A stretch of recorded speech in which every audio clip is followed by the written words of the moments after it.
1.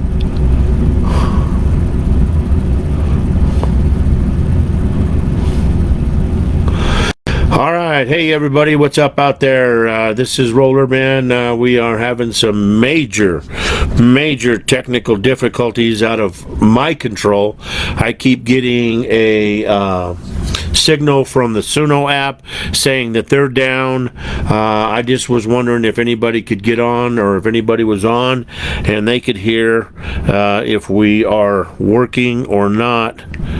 Let's just try this here and see. So we'll try this. Go there. Let's just try this here and see. All right. Well, we know we got that's working, so we can go here. We'll try this. Go there. Just try this here and see. So anyway, we are live on that portion of it anyway, but the Suno app is not working anyway, in any way, shape, or form. I don't have any control over the music. We are definitely live. Any way, shape, or form. And I don't know what's going on with the music here. It still says it has a technical issue, is affecting everyone right now. It's not just you. Suno will be back soon. Keep listening in the meantime. Well, I'd like to keep listening because I'm doing a show right now.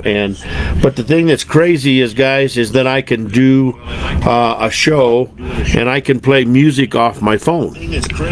And I don't understand what's going on here. So we'll give it a few minutes to let everybody kind of build up and get on and see if we can get somebody to get on and check it. But I'm on my phone. It's live. I can hear it.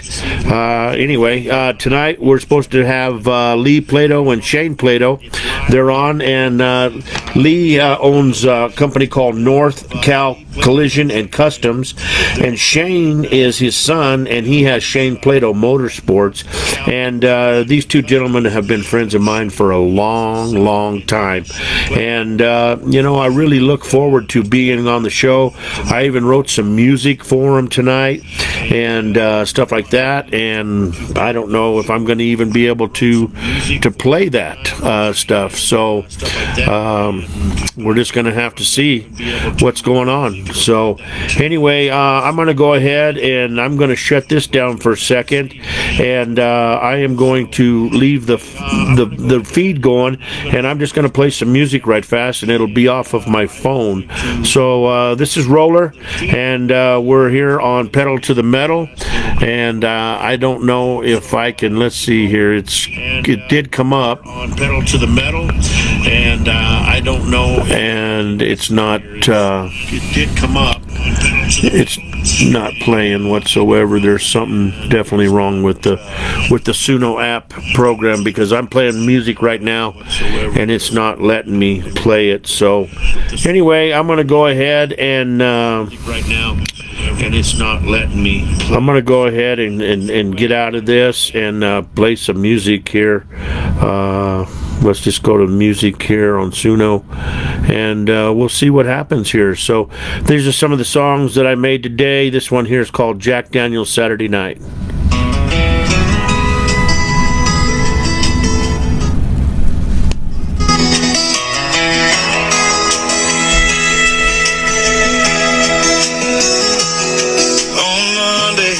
Turned the key and the motor died.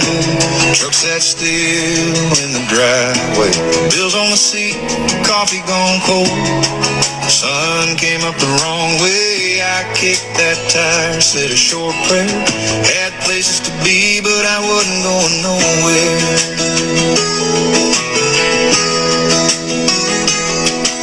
Tuesday, I showed up just like I always had. Hard and low, boots laced tight. Boss shut the door, wouldn't look at me. Said, son, we're making cuts tonight. I shook his hand, walked back outside. Lost my job with a noonday sky.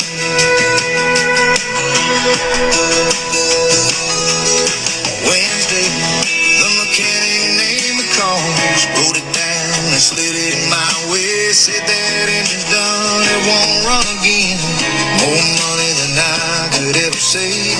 I folded that paper, put it in my pocket. Knew right then I I couldn't stop it.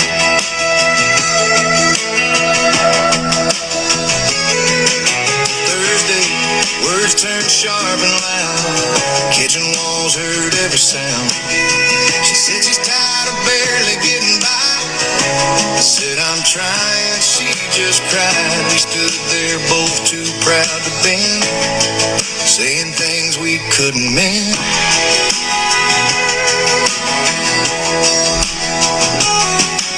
Friday, I woke up to an empty room, silence where love used to be. A note on the table in her handwriting said she couldn't live like this with me. Don't call, don't follow, don't try to stay. That goodbye took her in the light away. Saturday night, so here I am on a Jack Daniel's Saturday night. The week finally broke me down. No truck to drive, no job to hold, no love left hanging around. Didn't plan on ending up here, didn't see it fall apart this fast. But when a man runs out of answers, he drinks to the week that passed. And Saturday night,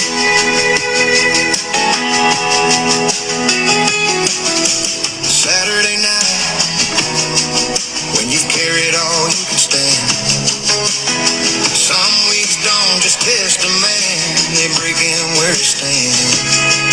Maybe Sunday brings a little light, maybe I'll try again someday. But tonight I'm learning how it feels when hope meets whiskey halfway.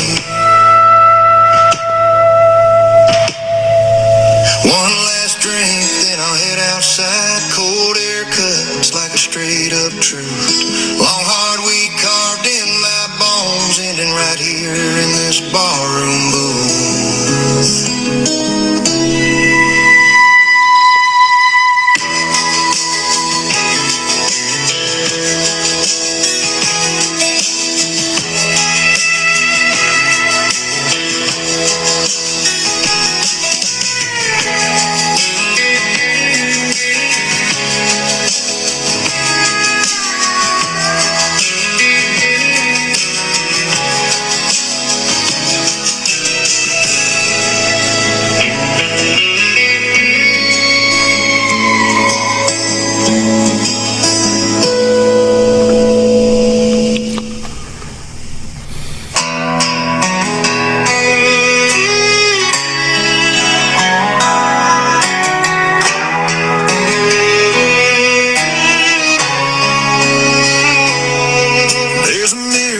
Hi, Cousin Debbie.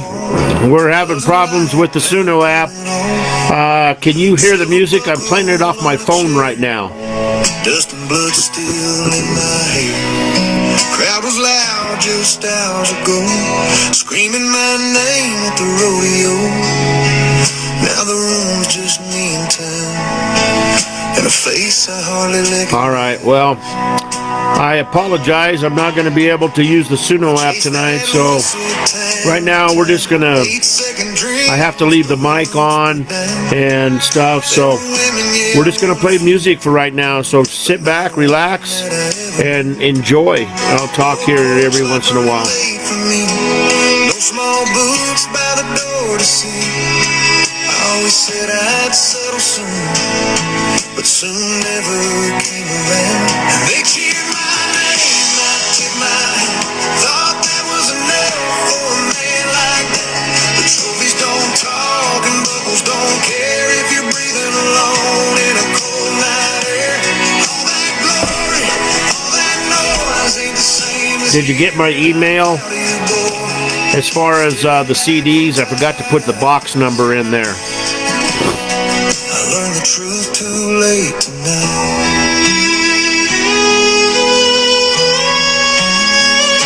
I bled in arenas, rode through pain, heard my name echo like a freight train. But when the dust all settles down, a man still alone in a nameless town. I thought freedom meant no time. Okay. Just long roads and alibis. Didn't know the loneliest sound. The silence when the lights go out. They cheered my name, I took my hat. Thought that was enough for a man like that. But a road fades fast when the gates close tight, and there ain't no one waiting at the end of the night. All them miles, all them years, I've traded love for souvenirs. Now the mirror tells me plain, fame don't keep a man warm in the rain. If I could rewind just a little bit, I'd stay one night, I'd try to fit. Trade one buckle, one good ride, for a hand to hold at my side. They cheered my name, but here I stand, just a lonely cowboy, not a family man. The road I chose it proud, but it cost me more than I'll say out loud. That mirror don't lie, it just tells the truth about all I want and all I lost too. Turns out shine don't mean a thing if there's no one there to share your win. The mirror hums, the night stays still, crowds move on, but the silence kills. I hang my hat, shut off the light.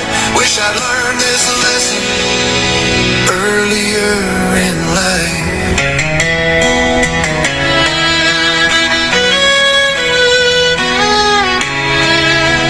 I understand. That happens with everything when there's growth.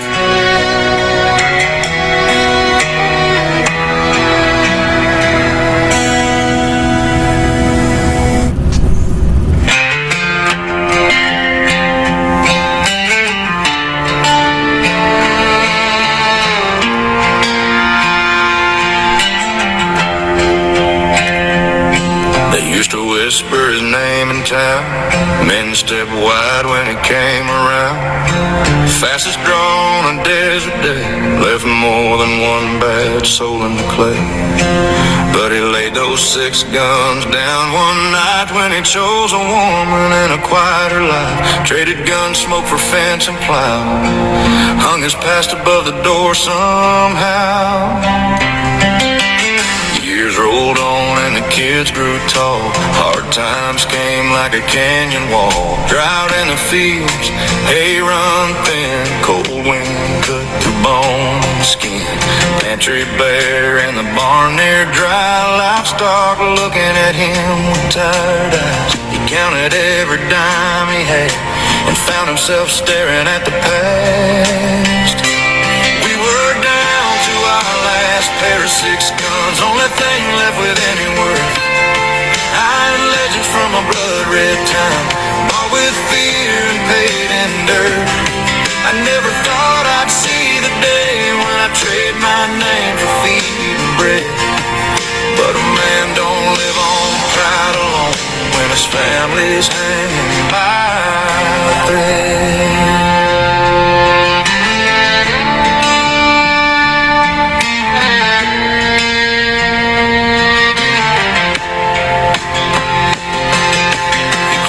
Slow by lantern light, every scar told a long hard fight. His wife didn't ask, she already knew.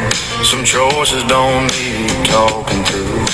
He rode to town before the sun with a wrapped up past and a heavy one. The man behind the counter froze, knew those guns and who they belonged to. Yeah, we were down to our last pair of 6 guns, last line of a former life. Sold for corn and winter hay, and a chance to make things right. They weren't just steel, they were a name, a reputation carved in lead. Yeah, you left me a bunch of bills.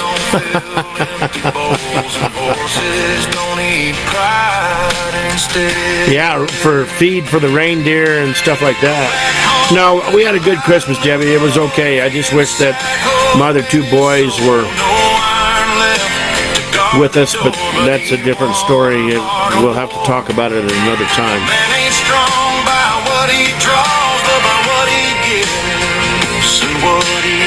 Looks like you had a good time, though. We were down to our last pair of 6 guns, and I'd sell them all again For my children's laughs at supper time and the warmth of family, then let the stories fade and the myths grow old. Let the past stay where it belongs. I lay down death to raise a life, and that choice still makes me strong.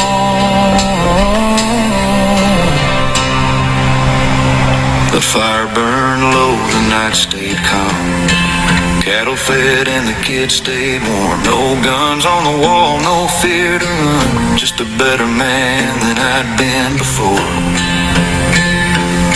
Yeah, down to our last pair of 6 guns was the day I finally won. We were down to our last pair of 6 guns on the day I finally won.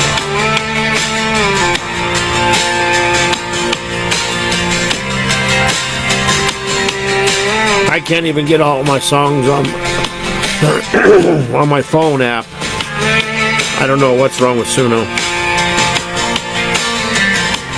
You can believe one thing, I'm going to have a folder made when I do my next one that I can go to.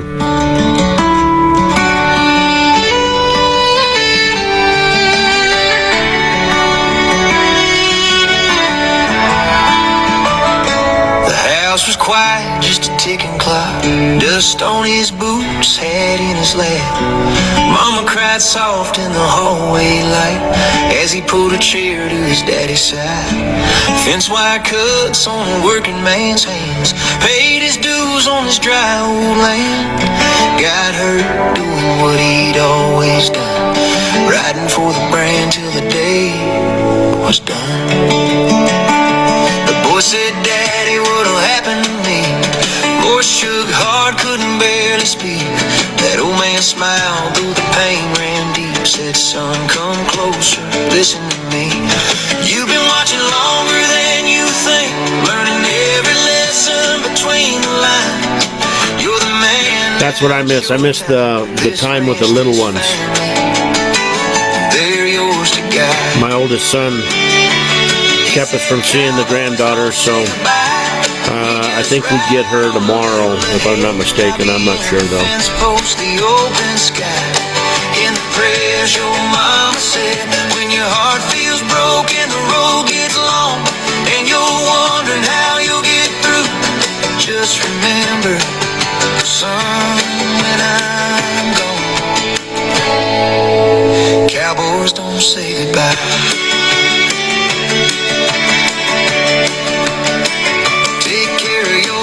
She's strong but tired.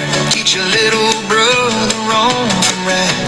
There'll be droughts and days you won't quit, but a man don't run when it gets like this. Keep your word, keep your hands clean, stand your ground, but stay kind. Everything I am, I pass to you. You were ready long before tonight. He said, cowboys don't say goodbye. We just live on in the world we've done. Every ride at the break of dawn, and every setting sun, I'll be there when you saddle up, when you're talking to the stars at night. No, I ain't leaving, son, just trust. Cowboys don't say goodbye. The room went still as the morning came. Sunlight crossed that weathered face. Squeeze of a calloused hand, a quiet knock, that was the plan. No long speech, no last demand, just pride and a boy turned man. Cowboys don't say goodbye, we don't fade, we don't disappear. We live on in the land we loved, and the ones we held dear. So wipe your eyes, stand up tall, do what I taught you to do. I'm riding with you through it all. Cowboys don't say goodbye. He stepped outside, felt the west wind blow, looked at the ranch spread far and wide, tipped his hat to the rising sun. And whispered, I know, Dad, I know.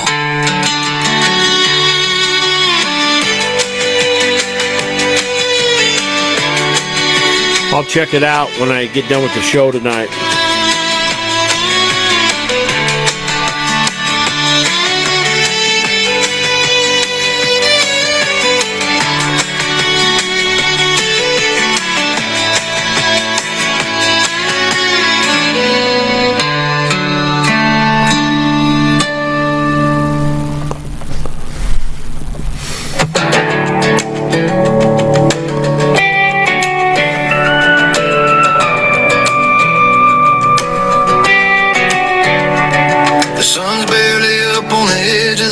Steam off the headers, dust on my back. I zip up the suit, pull the gloves on tight. Hear my heartbeat over engines, fire light. Crew standing quiet, they know this part. When noise fades out and it's just my heart, I lay my helmet on the seat beside. Take one deep.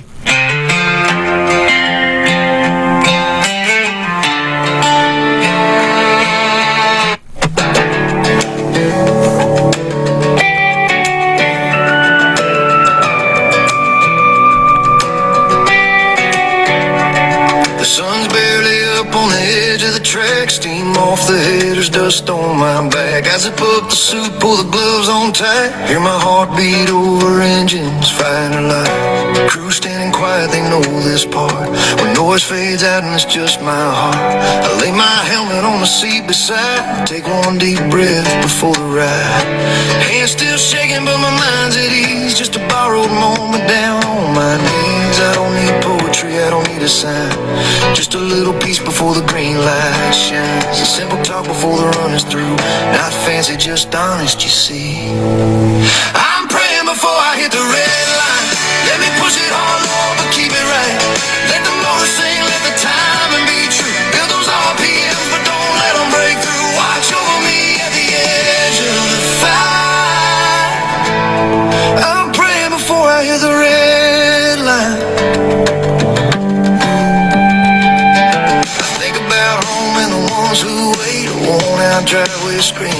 You know, it snowed a little bit today, or last night, about, well, even less than an inch, but no, it was, I think Christmas Day, it was in the 70s. That's why I don't cross it, I ride it. With my hand on the wheel and my foot held light, I ask for wisdom more than mine. Just enough courage to toe that line, and the sense to live when it's the right time. No words, just what is true. Not fancy, just honest, you see. I'm praying before I hit the red line. Let me push it all over, keep it right. Let the motor sing, let the timing be true. Build those RPMs, but don't let them break. Watch over me at the edge of the fight. I'm praying before I hit the red line. We need snow. We need moisture bad. It's dry out here, really dry. I don't need saving from the speed I love. Just steady hands and a watchful eye above. I'm praying before I hit the red line. Let me leave it all, but come back fine. Win or lose, let the lesson shine. Respect the edge and the warning sign. If I cross that stripe at the end tonight, I'm thankful I stayed on the right side of the red line. Engines cool down, stars come out, another answered prayer I don't talk about. I hang my suit, wipe my eyes, grateful I listened when it was time. I'm praying before I hit the red line. Let me push it all over, keep it right. Let the motor sing, let the timing be true. Build those RPMs, but don't let them break through. Watch over me at the edge of the fight. I'm praying before I hit the red line.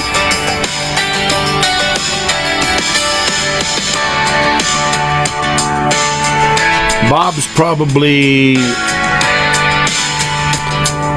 not quite 2 hours.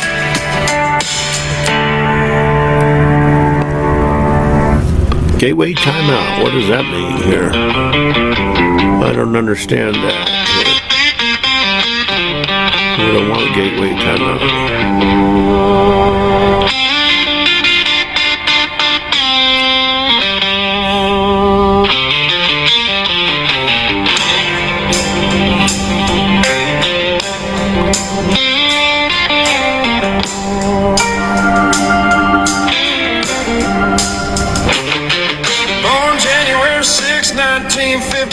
St. Louis, Missouri, where the hard work's done. Didn't come looking for a stage or crown, just stealing dirt and a motor sound. Worked beside Bob Chandler, learned to trade Bigfoot dreams and the plans they made. Then July of '82, the wheel came round. Bigfoot, one new driver in town. One out the window, head hanging low, looking at the cars before and let it go. I don't go down to Pueblo very much, though. Held that wheel on feel and trust. If you saw Bigfoot walk like he knew the way, that was Jim Kramer putting on a display. One arm out the window, fear out of sight. That's how legends drive on a Saturday night.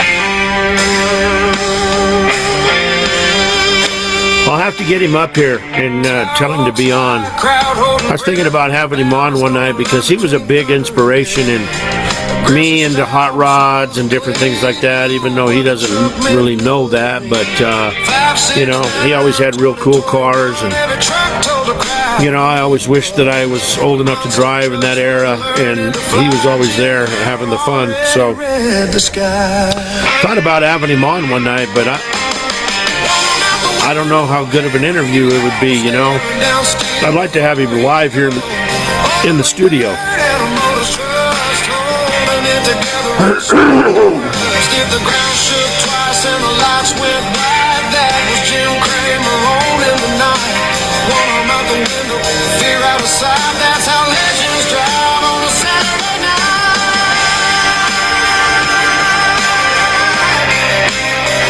On a Saturday night.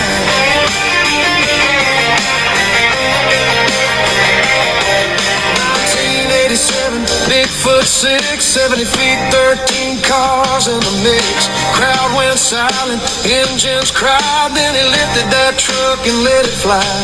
When the dust came down, the world knew then. Monster trucks crossed a brand new wind. That jump still echoes in history.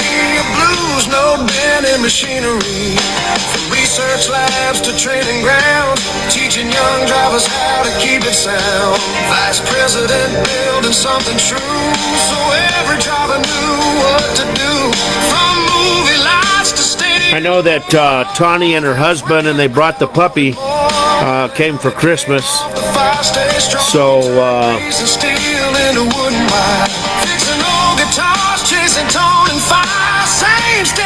so they had a good Christmas. I know that for sure. Hall of Fame called in 2012 for a life spent giving more than in himself. Retired in 16 but never gone. Still Bigfoot strong, still moving on. 2020. Oh, I would imagine there is some stuff that he said. 21 rolling wide, one more pass, one last sound. A legend letting it touch the ground.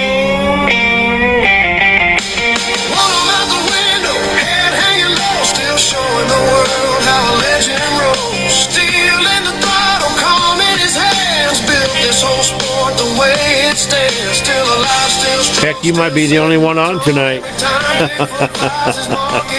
This is just your personal show. Bold and true, that's Jim Kramer, driving Big Blue straight through. Thank you. We're pretty proud of him. Driving Big Blue straight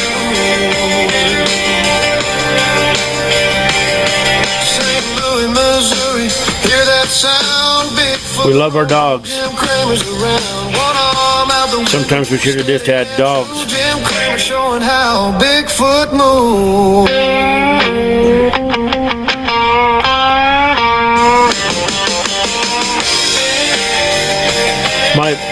My middle son is a real big dog lover too.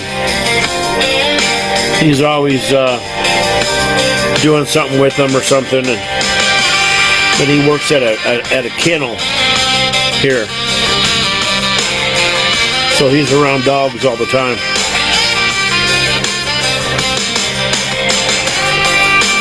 Wish my other two could take after him. I'd have really good kids. Takes all kinds to make a world, though, don't it?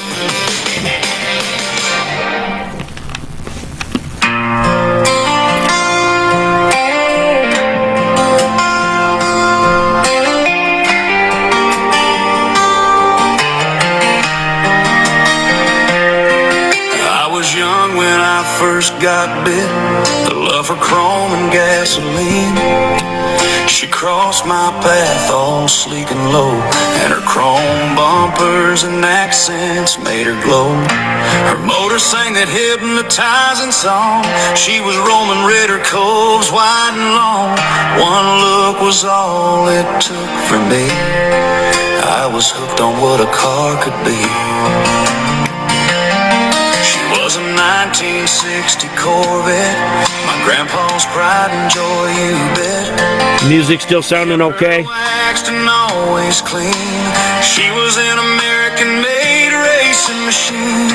Red line tires and spinner shoes, dashboard glowing in the afternoon. You know, I know you get attached to them dogs, man, and when they're not around, it's tough. So smooth, just like he planned. She was freedom on four wheels. She was louder than words could feel. When that small block started to roar, I knew I'd never be the same anymore. She was more than steel and chrome to me. She was my first love, that 60 Vegas.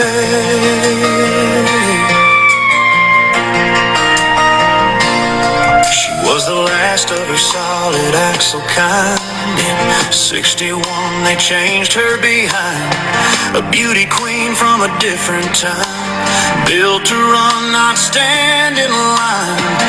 Her heart was a 283, done tall, cam and solid lifters sang. 2 4 barrels feeding that flame, that hypnotizing song. How does the music sound still? 207 horses strong, that engine's voice still plays in my songs. Grade school days filled with joy, I was just a wide-eyed little boy. He'd pick me up when the bell rang loud. We'd roll past slow through a gathered crowd. Some kids waved, some just stared like they were stuck in place. Frozen there, she was thunder in the schoolyard drive. Roman red flashing by. You could tell the ones who really knew, they felt it too, just like I do. When that small block sang its tune, that 60 Vet was flying proof. It's just one of them nights for glitches, I guess. I don't know. See a steady hand, still smell the I don't understand. leather seats. He taught me more than how to drive. He showed me love ride, shotgun in life. She was memories cast in chrome, a rolling piece of getting grown. From that first ride to who I became, she lit the fire, she fed the flame. She was my grandfather's 1960 Corvette, my first love, you bet. That motor fades, but the feeling stays. Roman red in my heart always. Yeah, that 60 Corvette, she still runs through my veins to this day.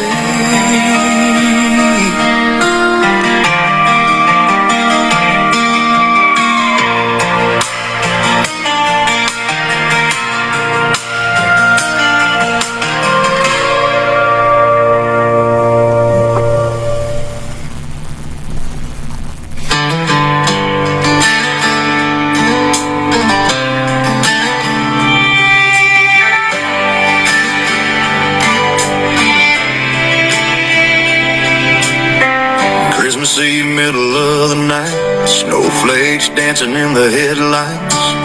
This old Kenworth is humming low and slow. Climbing up another mountain road, chains rattling like broken bells, cold wind cutting through the cab. Every mile's a prayer he's saying, just to make it home to them. They were young when they first met, back when dreams were heavy set. Brand new paint and calloused hands, learning life mile by mile and plan by plan. They've crossed deserts, fought the rain, rolled through loss and pushed through pain.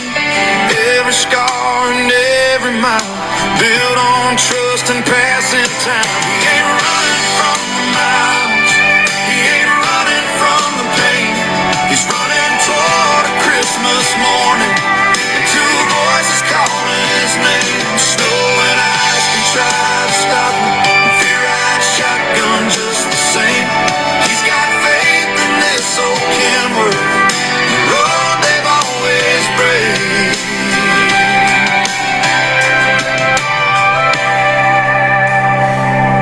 They've outrun thunder, stared down wind, white-out nights and blown-out ends. Sunrise seen through tired eyes, more goodbyes than hellos in life. Now the mountain stands before one more test like all the rest. He lays his trust in steel and prayer, and this old friend beneath his hands. Breaker, breaker, 1-9, this is a Lone Ranger. Anybody got a copy? I'm headed home on Christmas Eve. Got about 100 miles left over the pass, looking for a weather report driver. Go ahead, Lone Ranger, this here's Santa Claus. Roads are icy, no doubt about it, but they're passable if you take your time. Slow it down, driver. You can make it home in time for Christmas.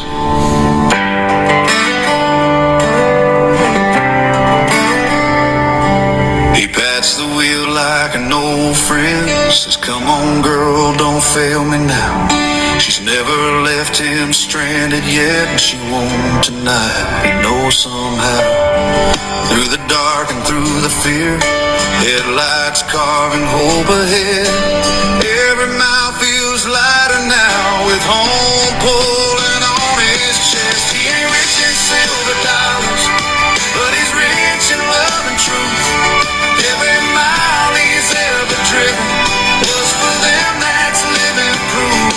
When the sun breaks Christmas morning and the long night's finally gone, they'll be running down that stairway into their daddy's arms. This old Kenworth cooling in the drive, snow falling soft and slow. The Lone Ranger made it home tonight with his old friend, safe and whole.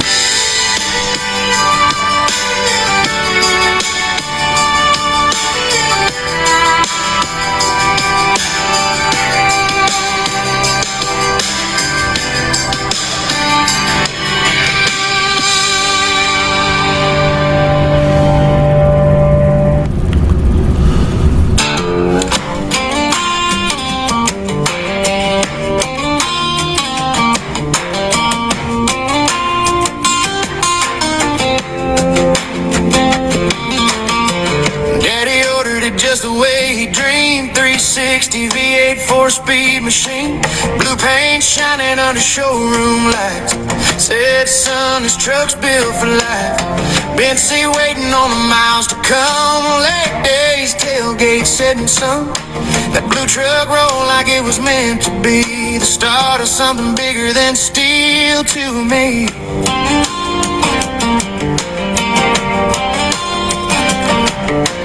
Saturday mornings, coffee and dust, parts store, parking lot door slamming shut. He knew every counter, every name, bolts in a brown bag, oil stained hand. I'd spin the rack, smell rubber and grease, listening close while he talked life to me. Every seat, every turn of a wrench built more than a truck on that old work. I guess it's not working.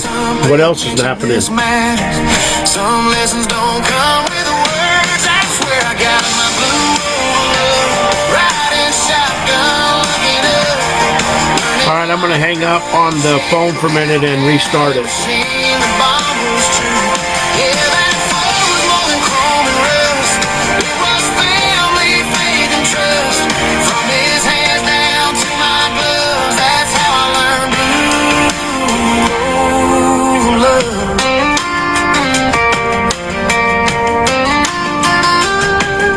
Boat hooked up, rolling out before dawn. Campfire smoke and radio songs.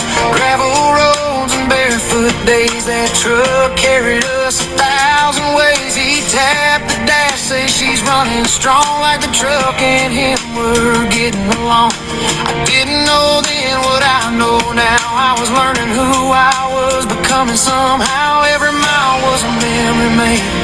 Every turn taught me the man I'd be. And that's where I got my blue over love. All right, Debbie, try it again. Growing up, learning life through a windshield view. Man and machine, the bond was true. Yeah, that fall was more than chrome and rust. It was family, faith, and trust. From his hands down to my gloves, that's how I learned blue.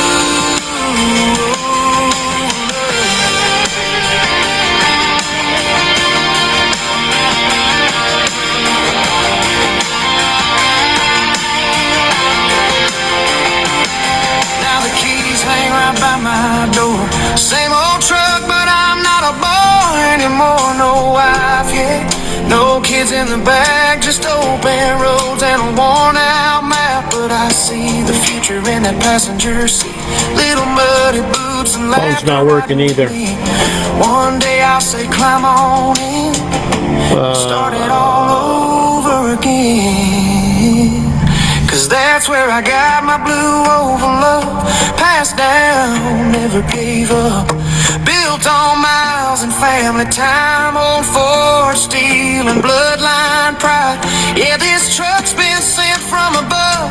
Runs on memories and hard-earned trust. One day I'll hand over the keys I'm thinking of and pass Wow. on that blue over. Everything's messed up tonight.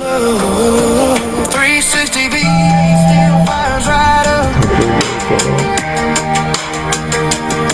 Running strong on blue love. All right, let's see here. All right, I'm going to try calling you.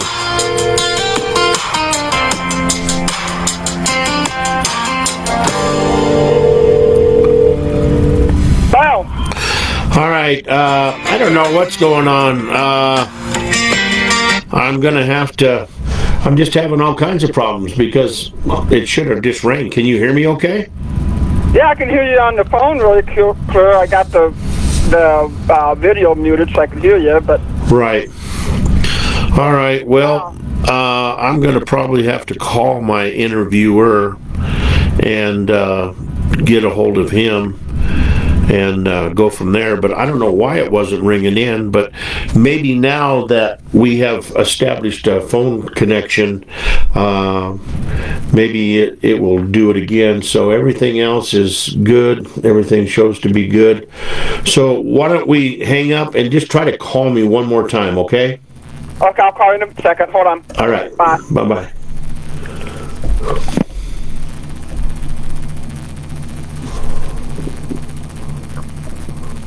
Okay.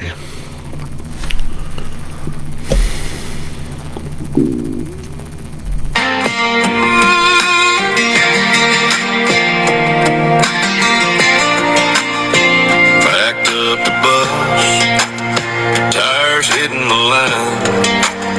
Sun rising early, whiskey on my mind. Willie strumming low, wailing, growling deep. Boys laughing loud, no one got no sleep. Big city lights, crowds waiting outside. Okay, I'll text my guy and tell him I'm going to have to call him. Every mile of song, that month on the road felt way too long. Oh, a month on the road, we Willie and Waylon, bright lights, loud nights, and the songs go on. Smoke in the air, cold drinks in our hands, singing with the boys all across this land. Every city, every crowd felt alive. The longest month of my damn life. Yeah, the music never stopped, the fun never died. Just me, Willie Waylon, and the boys on the ride. Tour bus nights, guitar strings humming low, laughing, joking, watching the neon glow. Every bar we hit, every stage we played, hearts beating fast, memories made. Girls in the crowd, boys in the back, smoking laughter along every track. The highway stretched, but we didn't care. Willie Waylon and the boys everywhere. Oh, month on the road, Willie and Waylon, bright lights, loud nights, and the songs go on. Smoke in the air, cold drinks in our hands, singing with the boys all across this land. Every city, every crowd felt alive. The longest month of my damn life. Yeah, the music never stopped, the fun never died. Just me, Willie Waylon, and the boys on the ride. The lights fade slow, the bus hums low, stories and laughter everywhere we go. The whiskey warms, the guitars wail. That month on the road, we couldn't fade. Oh, a month on the road with Willie and Waylon, bright lights, loud nights, and the songs go on. Smoke in the air, cold drinks in our hands, singing with the boys all across this land. Every city, every crowd felt alive. The longest month of my damn life. Yeah, the music never stopped, the fun never died. Just me, Willie Waylon, and the boys on the ride. If I close my eyes, I can hear that sound. The guitars, the laughter, the wheels rolling down. That month lives on, etched in my mind, with Willie Waylon and the boys for all time.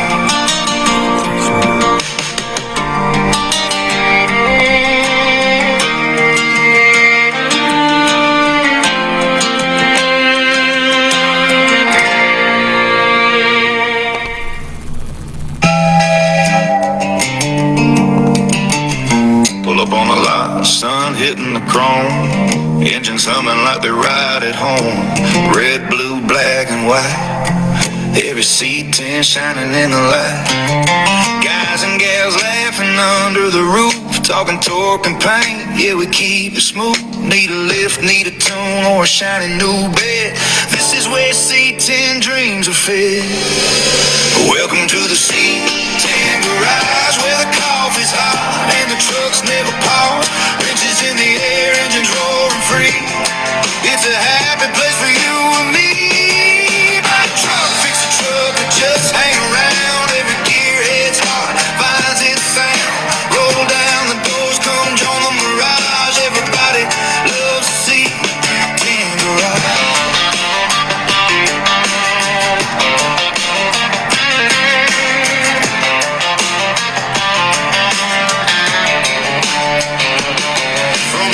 Square body to the latest style. We tweak, polish, make them smile.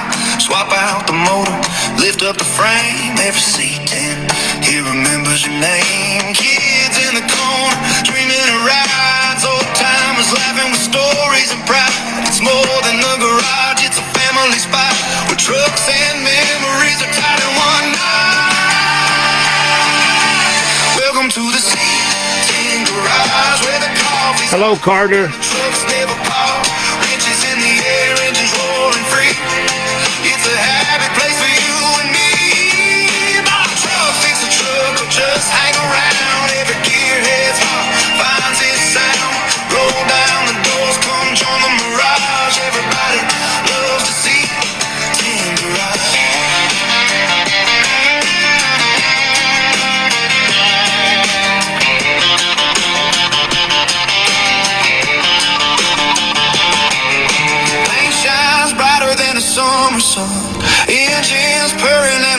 ever done. From the first key turn to the last goodbye, every C10's got a story to write. Welcome to the C10 garage, where the coffee's hot and the trucks never pause. Wrenches in the air, engines roaring free. It's a happy place for you and me. My truck fix a truck to just hang around. Every gearhead's heart finds its sound. Roll down the doors, come join the mirage. Everybody loves to see tin garage.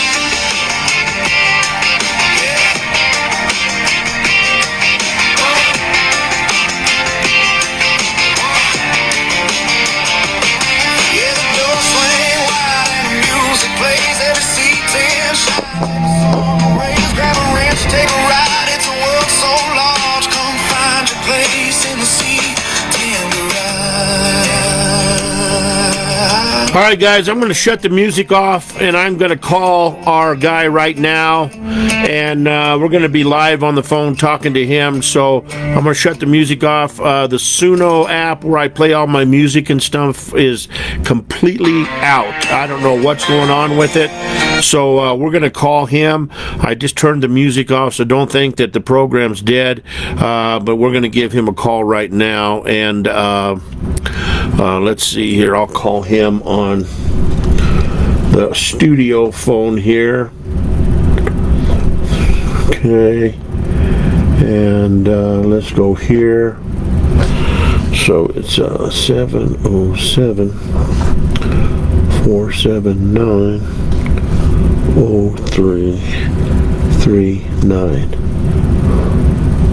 And we're going to call him right fast, and I don't know what's happening. It's the night of widgets for sure. I'll guarantee you that right now. The night of widgets for sure. We might just cancel tonight and do it again tomorrow night and see if everything's working good. So, and we can go from there and see what's happening here. Hey, Roller, what's going on, buddy? Hey, buddy, you're on live. I don't know what's wrong. I can't do my intro song. I can't do my outro song. I can't do anything. I have a cousin. She's online, and she's trying to call me in, and the phone's not working. I don't know what's going on, man, but Suno is out nationwide. I can't figure what the deal is. This is like a monster truck taking out the sound system, and we just got to wing it old school. That's about the truth, you know, but I mean, the show flows so much better. The show must go on. The show must go on. That's what Ringlian Brothers used to always say, man. So you are definitely lying. And see, so now I got a message from Cloudflare, and it says your estimated wait time is 1 hour and 29 minutes. We're expecting a high volume of traffic. Okay, so last update was 7:05 p.m. So your page will automatically refresh. Please do not close your browser. Lee, we can do one or two things, man. We can either show must go on, and I can play. Luckily, I have Shane's song on my phone. I'm able to get a few songs on here, but I don't have any instrument. I mean, I don't have any intros or anything like that. I can't play any commercials.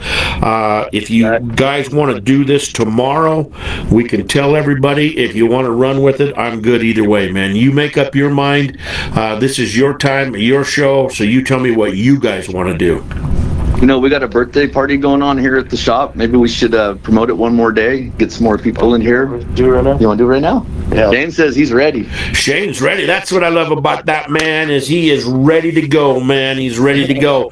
Well, Shane, it's not like I wanted it to work out this way, man. I don't understand what's going on, and we'll just wing it, man. We'll just make this thing work, and I can play a few songs off of the phone here, and we can just go to show right now. How's that sound? I mean, if tomorrow works better, then tomorrow works. It's whatever, like I said, like I told your dad, it's whatever works for you guys, man. I don't know what your schedule is tomorrow, but everything will be back up and running again tomorrow. You know, we can get on here and tell people that it's, that it's happening tomorrow, but it's whatever you guys want to do, man. I've done monster truck shows through an ambulance speaker, so like your dad said, the show must go on. But we do have the power to promote it even harder now, and you can promote it on your end. We can tell them we're going live tomorrow because due to problems. A little tease, and we'll and let's do this tomorrow. Yeah, I get it how it is with social media. Like if you advertise one thing and then say it's another, sometimes people don't like that. But right, and that's the truth. I mean, I've had that happen too. But we could just do 2 nights. How's that? And we got Boggin Racers on here, and he tuned in even early so he could hear the music, and then my music wasn't playing, and so dude, let's talk for a little bit, and then all right, let's just do a tease into tomorrow night, and then we'll just go full hardcore gangster style tomorrow, man, and make it work. Does that work for you guys? Yes, yeah, 14 years worth of stories, so I'm sure we have plenty to talk about. Yeah, it's not like we're going to use up all the stories in the time that we're going to be here, So, and my cousin Debbie says she thinks that the internet system is overwhelmed tonight. So, I mean, it could be. Who knows? Sure it is. Who knows what's going on? Everybody's got bad weather everywhere. Yeah, that's it. But guys, welcome to Pedal to the Metal, old school. I'm Roller. I'm your host tonight, and it's great to see everybody on here, man. Tonight we have Lee and Shane Plato, and I've known these guys I've known Shane since he's just been a little dude, man, and now he's not a little dude no more. He's probably way bigger than me and way tougher than me, and they're with North Cal Collision and Customs and Shane Plato Motorsports. What's up, my brothers from another mother? How you guys doing? Good, Roller. We're doing really good. I got to interrupt you for 1 sec. Mom just ran to the little ladies' room, but she's going to join us because she's a huge part of our program. What we do. Oh, that's no problem, man. So we can. That's all over the countryside. Yeah, well, done with us. Well, I don't want to play that song until she gets back. So, we can go ahead and let me just give her a little time here, and I'll get on my phone, and I do have a few songs on my phone here. Yeah, it's still not doing that. So, what I'm going to do right now, ladies and gentlemen, I'm going to play something off of Black Tie Soul, and this is called Roxanne the Lady Devastator.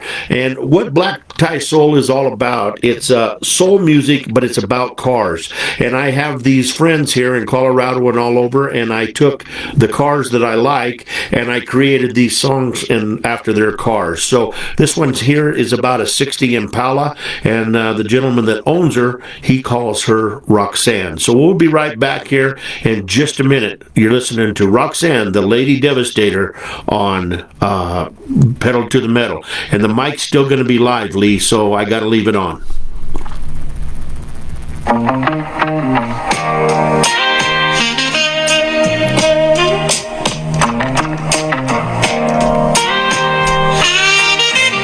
oh, this is a killer beat, dude. I can tell. Thank you, man. Yeah, we can. I mean, they'll hear us talking, but that's fine. Be sitting here She jamming comes out. sliding out the shadows like a whisper in the night. Lipstick red and tear glowing underneath that devastating white. Hands through seats looking sweeter than a Sunday morning prayer.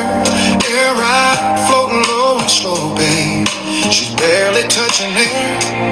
From Durham, North Carolina, yeah, the lady's born with southern sass.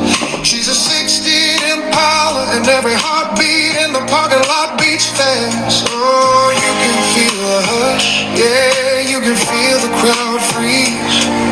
Cause everybody knows what's coming when they hear her engine breathe. Roxanne, the Lady Devastator, Queen of Chrome, the show's annihilator. She don't fight fair, she steals hearts instead, with white paint shimmering and lipstick red. Oh, Roxanne, when the wheels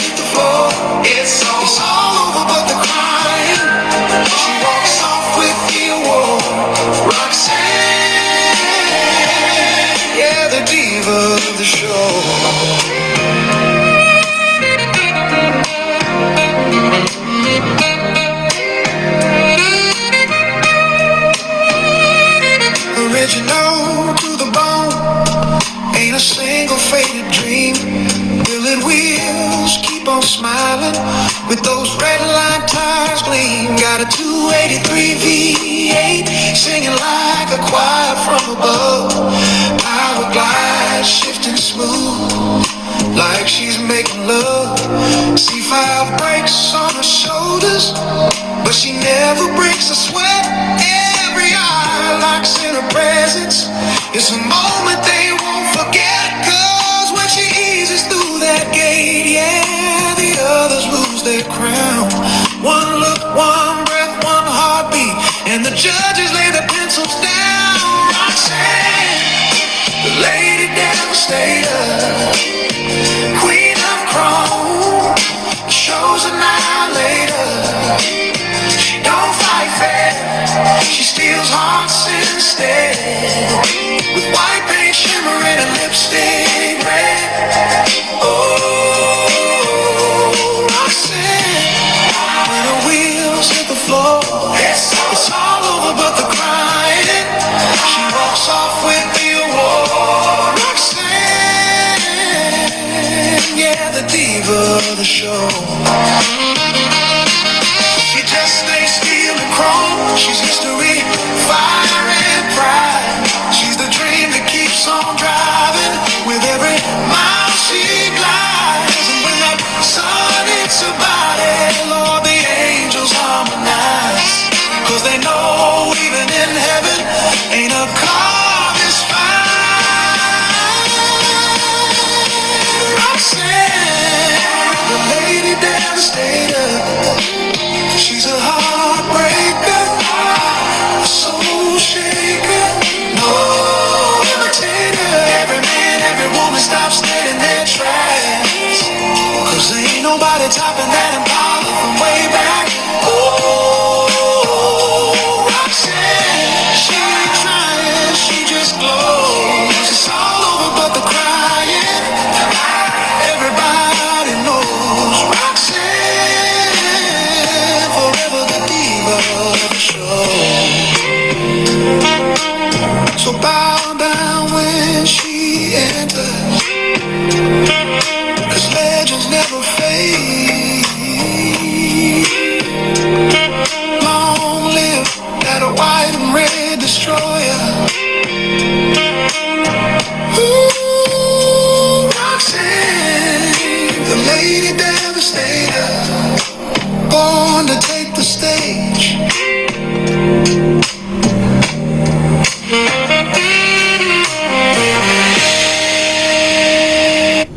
All right, you guys, you're listening to the Pedal to the Metal. That was Roxanne, the Lady Devastator. That's off the Black Tie Soul album, and there's 12 different songs. Once again, I rewrite all the lyrics about the songs, and then I put them into a program that's not working tonight to let me do my show. But anyway, you can get that on DVD, or not DVD, but CD, or you can get it on thumb drive, and that's called the Black Tie Soul album. We'll play some more here in a little bit. But right now, guys, we are on the phone. We're live with the man, the myth, the legend, Shane Plato, and his dad, Lee.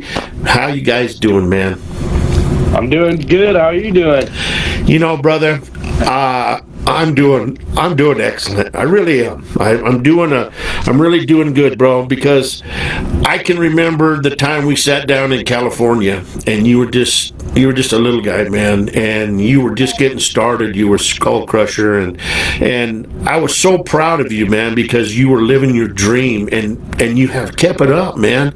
And wow, just awesome, man. Congratulations, Shane. I am so proud of you, buddy. It makes me cry. We have our toilet paper here. Mom and I have our rolls of toilet paper just in case. Mom's here, Dad's here. I need it on this end, Mom. Please send something to me real fast. I cried after hearing the song. Oh. Not after. I cried during the very first, whatever you call it. It didn't even take me a whole minute before I was already in tears, and he was sitting out on the front porch. Like, no, you didn't. Barely made it through the first part of it. Oh. I was already in tears. That was very, very awesome of you to do that, and heartwarming nonetheless. Thank you. I thought it was sick, dude. After I heard it, I went and helped my grandpa, and I was cruising full blast with that thing on. Yeah. It sounds really good too. Granted, it sounds really good. But if you start listening as a parent to the words, When you know the whole story. I'm not ready for him to be 18. You I know, don't understand about the suitcase thing because I'm going to hide the suitcases. right? Yeah, are we ever ready for our kids to leave the No. nest or get older? No, there's we're people never. that are, but I don't know how that's possible. Well, you can't. I love. You know, and the only thing you know is that they can come back at any time and be with you, and you know, you've raised this young man right, and he's going to be there for you guys. He's just living his part of his dream right now, and we got to let him do that. You know, we just got to let them enjoy their life and branch out, because it's a whole new world for them.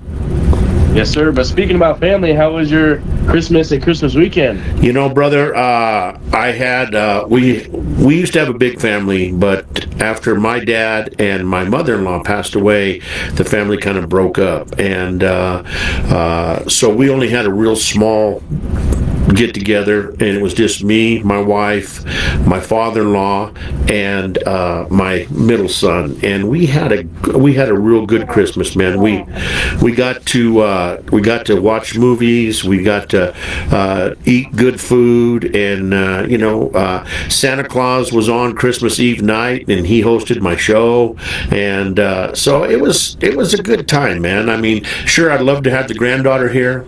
She's our only grandchild, but from the way I understand it, my wife has finagled away with her mother, and we're going to get her tomorrow night. So we're going to get to have another Christmas, man. But thank you for asking.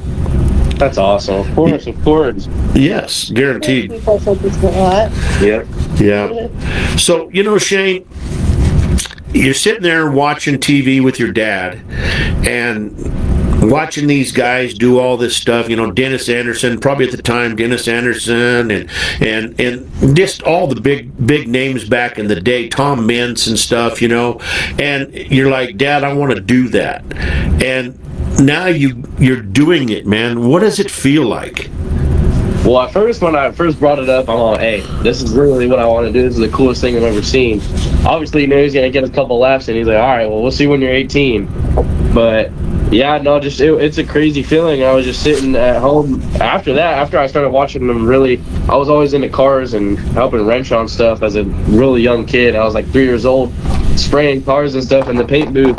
But once I kind of got a little bit of a grasp on reality, I started watching videos, because like on my dad's computer at work, I would be watching videos, or at home, and I would see the little 7-year-olds out of Florida and driving these little mini monster trucks. And after I saw that, I'm like, all right, if they're doing it, I can totally do it.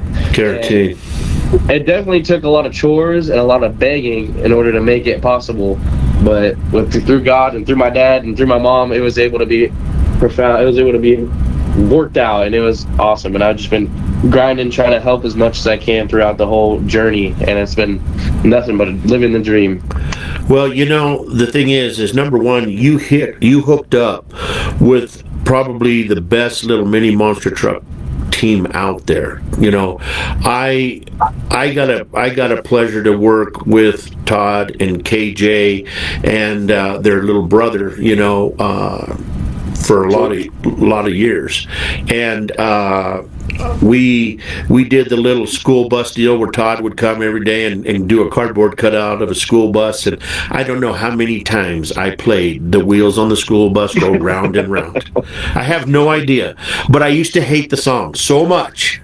But you know, it was the kids, you could see it in the audience, you could see it in the children's eyes, that they were like, wow, I could do this, you know, and here you are, a young person, and I don't think you've ever been mic shy or camera shy, have you?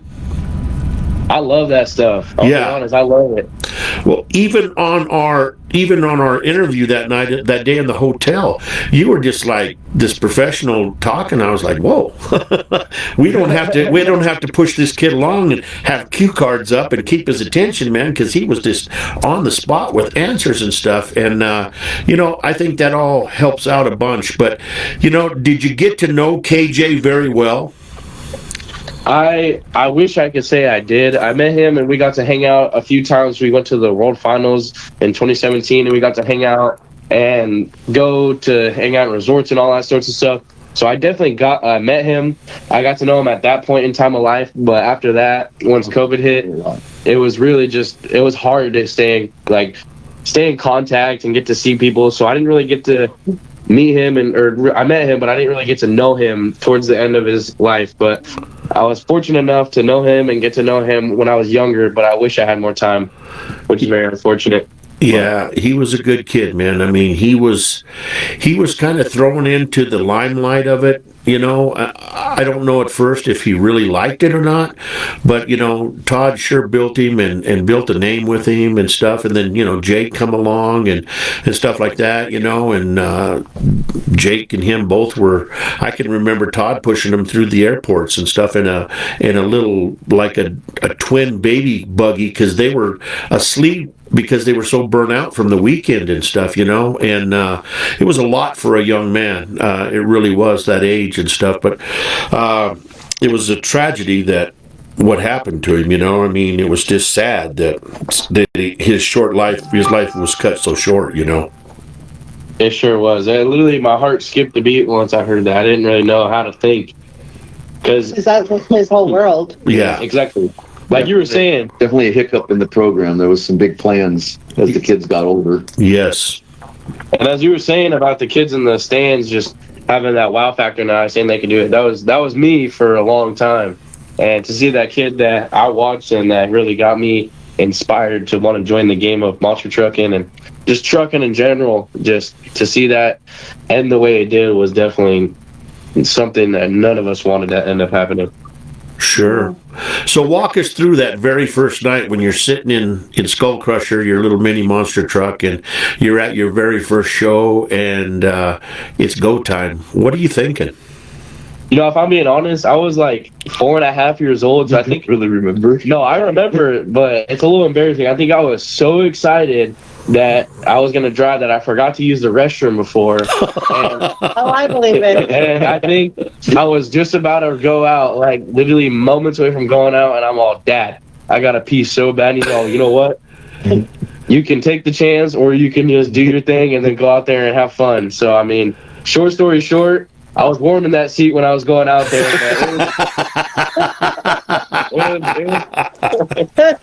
Hey, you know what? He learned about when it's time to run, there's no excuses. It's time to run. That's right. When your Sono Music program goes down, you just keep on going. That's right. He's humble and kind and wet pants. Guaranteed. Yeah, you're so right.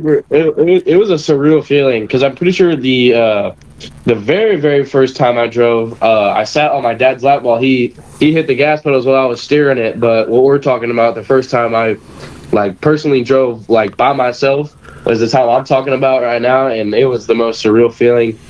I remember I was so focused on doing the right mechanical working when I was inside there steering and controlling the throttle and making all that right when I went before is when I really looked at the crowd, and it literally was the weirdest, most because at a young age you're not allowed to go on roller coasters or none of that, so I didn't know what that felt like. So to feel that feeling of your stomach dropping and going out there and just ripping a truck, because before that I was just riding quads and dirt bikes, but Sure. it's not the same thing. No, not at You're all. strapped in there and you're jumping jumps. It's just a totally different feeling, and it was one of the craziest First things show we did was in Lake County, California. Ron Leach helped quite a bit, and Lloyd was there with WGAS, amazingly.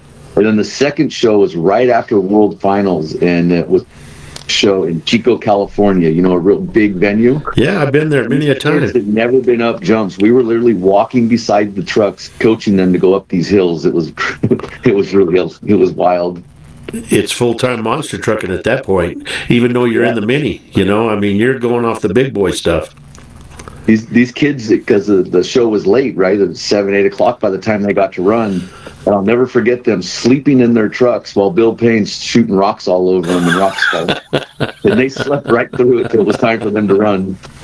Well, that's part of the game. You got to catch a nap whenever you can. That's all there is to it. Yeah.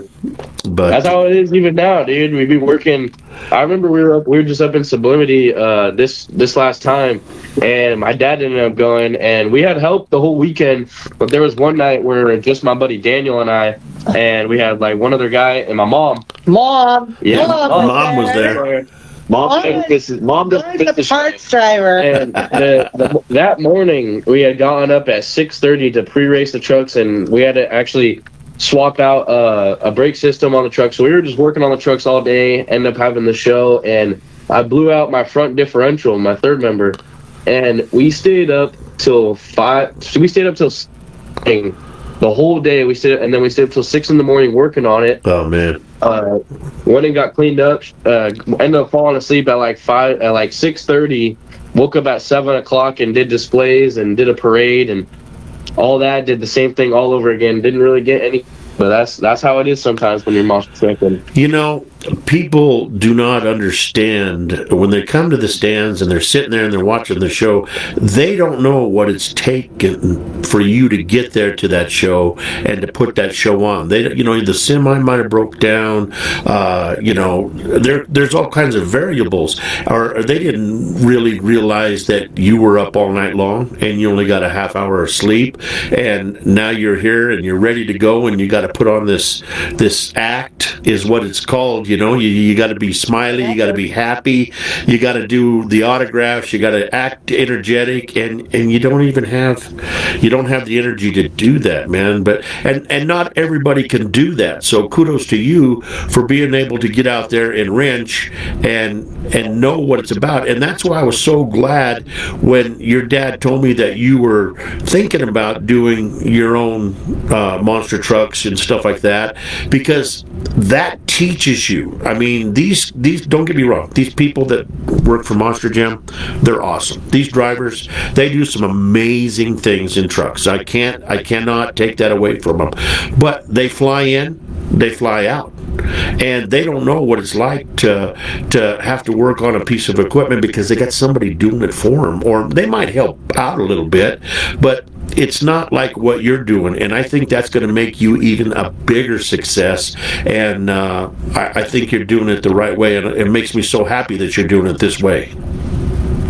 I mean, I'm gonna be honest, I've tried many different racing shoes, but I don't know what it is. As soon as I put them on, my right foot gets twice as heavy than my left foot. So that definitely does not help with the breakage. But And he's left-handed. Figure. He couldn't have been left-footed. He had to be left-handed. Yeah, but Mama, Right? that gas pedal's still on the right side, so you got to have that heavy right foot. I mean, that's all there is to it. You got to put on the show. You got to leave them wanting If you were more. left-footed, you wouldn't be able to do that. You know, Roller, when we started, you know, he'd be the kid that I never pushed him to work on the truck because I knew if Dad pushed him, right, he'd end up not liking it. Right. He's come around himself now. You know, he's making sure his truck's together.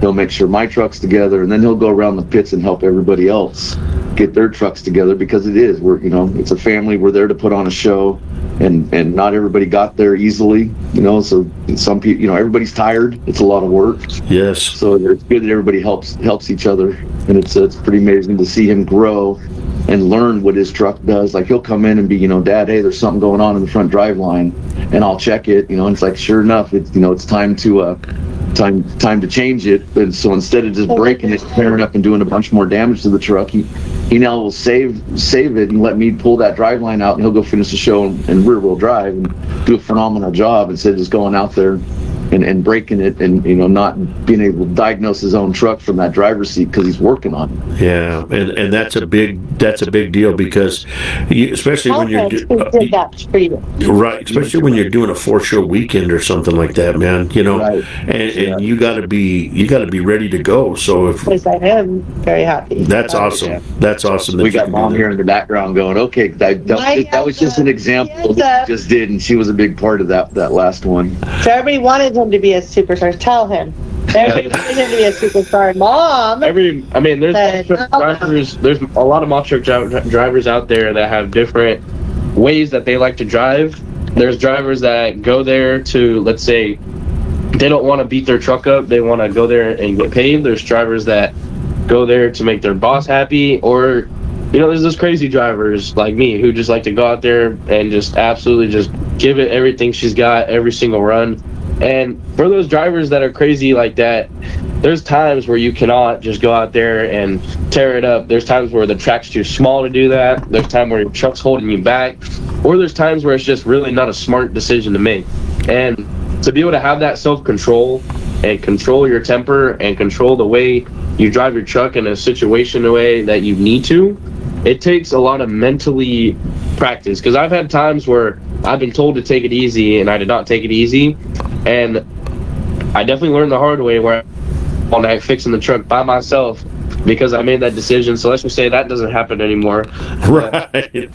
But sometimes things just happen, everything happens for a reason. And when things break, that's why they made wrenches, so you can fix it. So I'm very grateful for my team. Me and my boy Daniel, we just be out there all night helping each other out because we have the one truck scattered that Daniel's kind of really exploring because this is his second year driving now.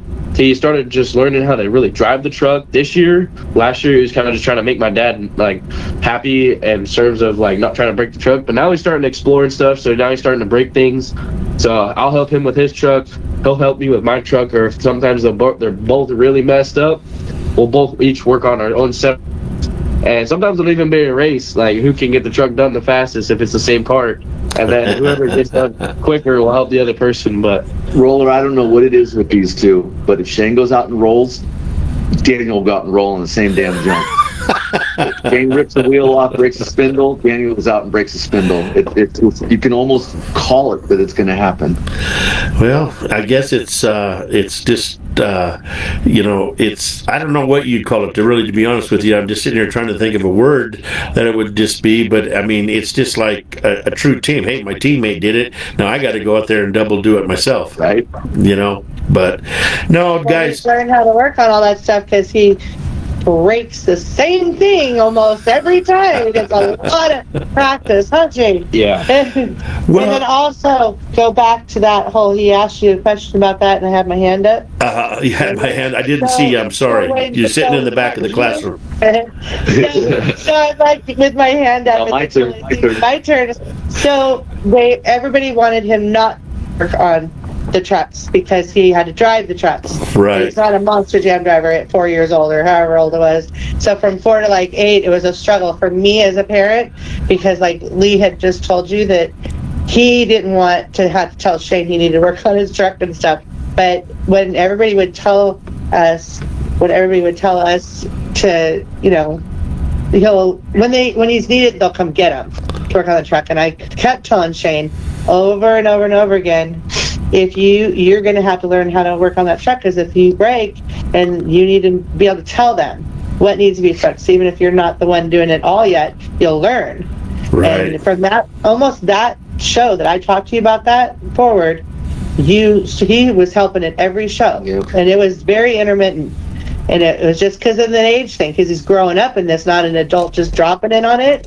He's learning from a very young age that he has to work hard. This is not just a cakewalk. We do a lot of shows with Tony Canedo, and I'll never forget, we were in Costa Mesa, and Shane's truck had some damage to it, and Tony told him if you don't get up in the morning to fix your truck, he was going to drive it. I'll never forget Shane looking out the toter, looking out the window, seeing if Tony was there yet, so he could beat him out there and help start fixing trucks. It was wild. So we got a lot of great mentors out here on the West Coast that have really helped us, like Tony Canedo, Terry Woodcock, Donald Epidendio. All those guys have been wonderful. Obviously, Bill Payne gave us a heck of a team. He pretty much rebuilt our entire team, so we hit the ground running with good equipment.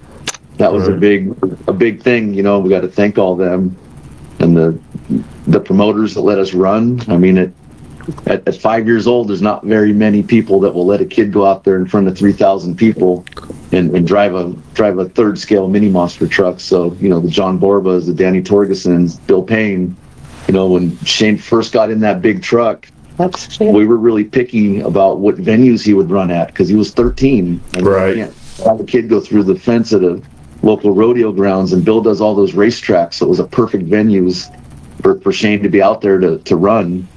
It's just, we got to thank all those guys, we really do.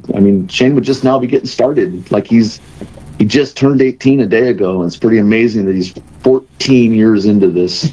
Right.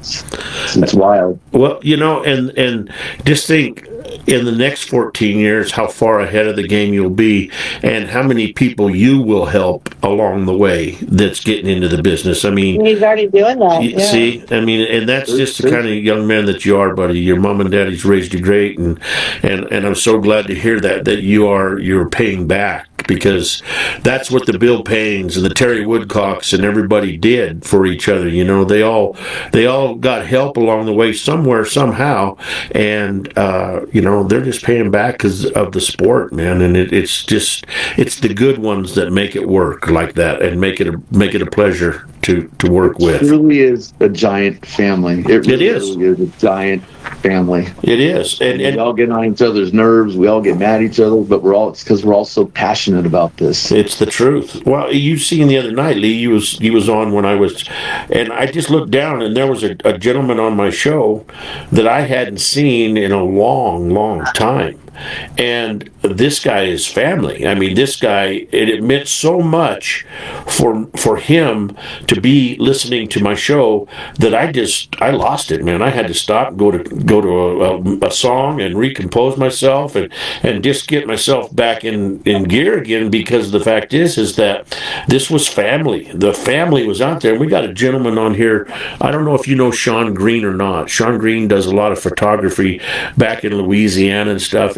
And Sean is family, and to see people like Sean on the show, it just means so much, because that's Monster Truck family. You guys started coming on the show, and it meant so much to me, man. It's just, and I'm on the end now to where I'm not out there every weekend like I was, and it's so good to bond and still be able to have those friends and have that friendship. It really is. It means a lot, man. It really does. I think all the teams and everybody in the industry, we need places to let people know what's really going on and what it takes to bring these trucks, up and down the freeway. I mean, it's a giant journey just getting to a show and getting back home safely. Right. Well, I want to talk to Mom for a second, and I want to ask her, Mama, what's it like when you see your baby boy going out there, who you birthed him, you taught him to walk, you just watched him grow up, and now all of a sudden he's out in a 10,500 pound monster truck that can just stomp a mud hole in him or in anybody else. What is that like? What goes through your mind? I actually feel like he's safer now, to be honest. Uh-huh. So it's kind of like when they're a kid, right? Right. You basically walk and quit.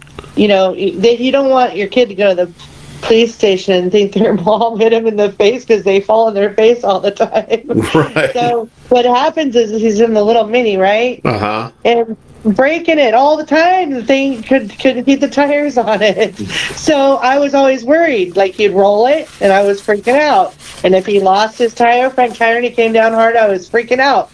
And when he turned 13, my husband was like, I don't know how to tell you this, but how do you feel about going into a full-size truck? And I thought I was going to die. Oh, I bet you so. You're going to be right. I won't forget it. There's a video somewhere out there on the internet. Oh, God. I was about 6 years old, 1 year into driving, and where was that at? Eureka. You were in Eureka, and I was there. Rick Swanson was there with his son Eric, and I remember I was there putting on the tires, getting everything ready. I think I was specifically putting air in the tires, and Rick came up to me. He's all, people say this ain't a monster truck, but what my classification of a monster truck and a monster truck driver is you ain't a real driver until you flip the truck. Oh, my God. There's a video out there.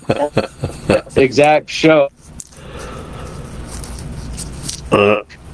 I really just went on the actual racetrack, and I was going as fast as she could, and I was trying to drift it on the racetrack. Little did I know I wasn't young. I was too young to know that those things are grippier than they look. I'll tell you. Oh yeah. I booked it, and it was one crazy video. You can just hear my mom just scream and holler. They were asking Mom if she needed an ambulance. I didn't even feel a step. I was in the announcer's booth up high, and I didn't even feel a step.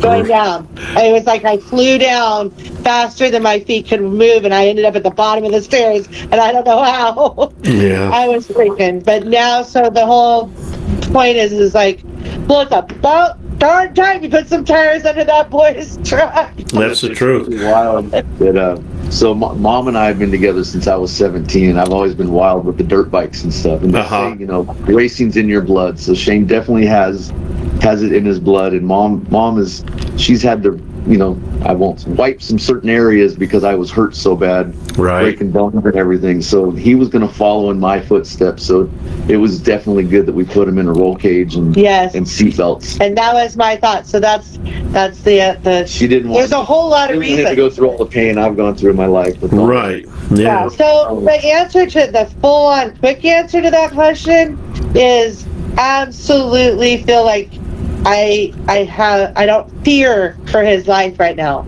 I don't fear anymore. I feared when he was young, but now I feel like he's got so much more protection. He's so much more. I mean, even when he loses a tire, it hits our own vehicle, so it's like at least it's following us. Yeah. Well, you know, he is safer. I'm always nervous if he starts doing something that I haven't seen him do. I get cringy. I get a little bit cringy.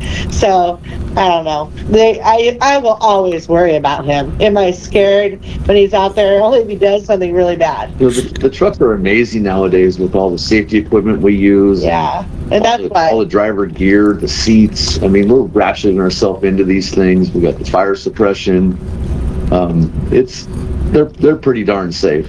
We've had Shane's had some pretty good crashes. And I've driven with broken bones before. I had broken fingers, broken legs, and all those were through football. So I mean, amidst all this monster truck stuff, I'm still being a kid. I'm still hanging out with my buddies, causing hell on the weekends. I'm still playing sports, playing football, basketball, baseball, all those things. Just living life. And going to school and living life quarter mile at a time, you know, just having fun, being a kid. And football is one of those things where, you know, I give my life to that sport, and it gives it right back to you. You know, the effort you put into it is the results that you're going to see. And that's pretty much with monster trucks the same thing. You know, it's all a big circle in one certain place. It's the truth, man. You know, so what is it? I mean, you're pretty well known around school, correct? I mean, they're like, oh, there's Shane, man. He drives monster trucks. So I actually never tell people I drive monster trucks. No, really? We kept it secret. I asked him for years until he was having a show. There's a lot of people there that don't know I do monster trucks, and that's simply because I don't advertise it. I don't go around wearing any hoodie. I mean, I wear my sweatshirts and stuff. Sure. I don't go around being like, oh, you guys got to come to the show. I'll tell my buddies and all that. There's a few teachers that wonder why I skip class on the weekends here and there. And I'll let them know, and I'll tell them that they got to come, and then they'll come and watch. And then ever since then, they'll look at me differently. You know, they might bump my score up a little bit or whatnot, but no. I'm skipping. But they do. But the problem with that is that you can't be sick on a Friday. So he was in full school. Like he's just a regular school. Well, that's like good. He's not in homeschooling, and he still gets straight A's. I mean, he's so amazing. Perfect. He works so hard at everything in life. It's not just the monster truck thing. Part of being on Team Kid KJ is you got to keep an A average. Yeah. Yeah. Well, that's why I said you hooked up with the greatest team there was in the monster truck business because of the stipulations of being on the team. It wasn't just being a driver. It was grades. It was everything. Being an outstanding person. Being the whole realm of a good person. Yeah, a role model. Exactly. And that's awesome. That's totally awesome because you know Todd, he's a great guy. Todd will give you the shirt off his back, and he's very successful in what he does. And I can't imagine what went through their minds when they lost KJ. You know, and is Jake driving? Is Jake driving at all? So we just did PRI with Jake, and he's hopped in the full size a few times on the ranch, and there's talks of him coming out and doing some shows with us. Oh, that's good. So, Jake actually, I don't think, as far as I know, wasn't 100% into it. He was the wild man that would go out and roll the truck on purpose and stuff. But I think he wants to get back at it and play a little bit, and we'd like to make sure he can come out and do that. He's welcome to drive my truck if he wants to come out and drive it. Or even come out and drive Shane's. if he comes out, I like him to be with Shane. But as we know, Shane may not be always with us here in the future, and we'll be running the trucks without him. But he's welcome anytime to come out here. Right. Well, it's just like I said, it's part of life, and you got to let him do what he's got to do, and he'll come back even better from going to a school I don't know like how that. Todd keeps doing it. I don't know. I think if I lost Shane, I love monster trucks, but I don't know if I could even look at one again if I lost him. I want to do this with him, not without him. That's the And truth. it's pretty special, and that's the type of person Todd and Nancy are. Is they want to keep this going right under to keep KJ's name going in his honor, and bring more kids into it. I think they've got 6 to 8 trucks out there now, placed in other families' hands, kind of like what they did with us. Wow. It's pretty amazing. We always owned our own truck, but that half scale, Todd made a great deal, and I was making payments on it. And then when Shane dumped to the big truck, we gave it back. That half scale is coming back out for us to keep this going. We're going to keep adding kids to the team and do what we can in between running the big trucks. Perfect, man. Well, I'll tell you what, we've been on for quite a while. We're not doing too bad for not having the Sono music program and stuff, but I want to take a break for a second, and I want to play this song, and we'll be back here in a minute. The mic's still going to be on, so if you guys are talking, the people can hear you talking, but that's okay. We'll just have a good time, and we'll make the best of it. So, ladies and gentlemen, this here is called Skull Crusher Dreams. We'll be right back here on Pedal to the Metal.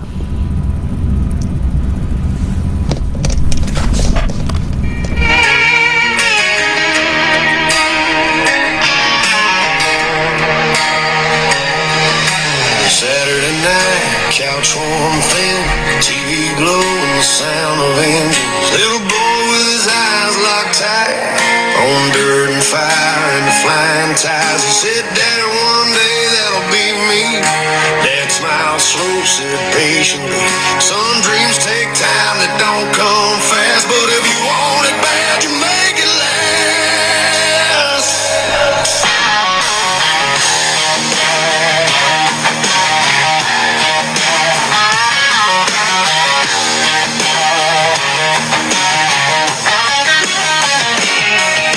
Searched the night, chased every lid, looking for a way to get in deep. That's when he found a different scene. Kid Cage's been a monster racing team. Kids his age with courage and grit, proving big dreams don't wait on years. With family help and a few good friends, they built that truck from start to end. Skull on the hood, engine alive, named her Skull Crusher. Took the ride. He drove with courage, he drove with pride. Learned his lines from the heroes on TV every night. Every jump, every hard-earned win.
kid on the couch to the driver's seat. From someday talk to reality. Now Shane played on motorsports on the side, putting monster truck shows nationwide. Bright eyes, steady hands, built on love and a family plan. Yeah, the dream ain't finished, it's just begun. That young man's future runs like thunder. Engines roar and the crowd screams loud, but he still remembers where he found that sound. A boy, a dream, and a family crew. That road keeps rolling straight and true.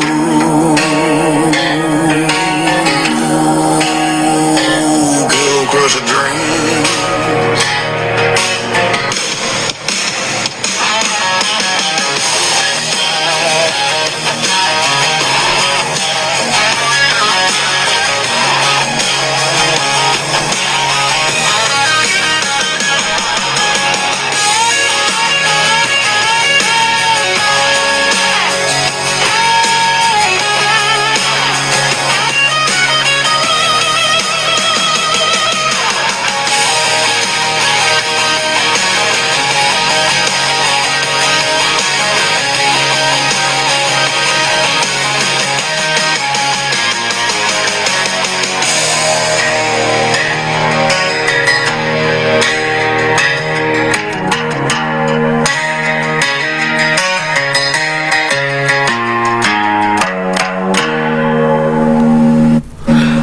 And you know, that wasn't even the song that you guys wanted to play. I have it on my phone and it says this one for Shane.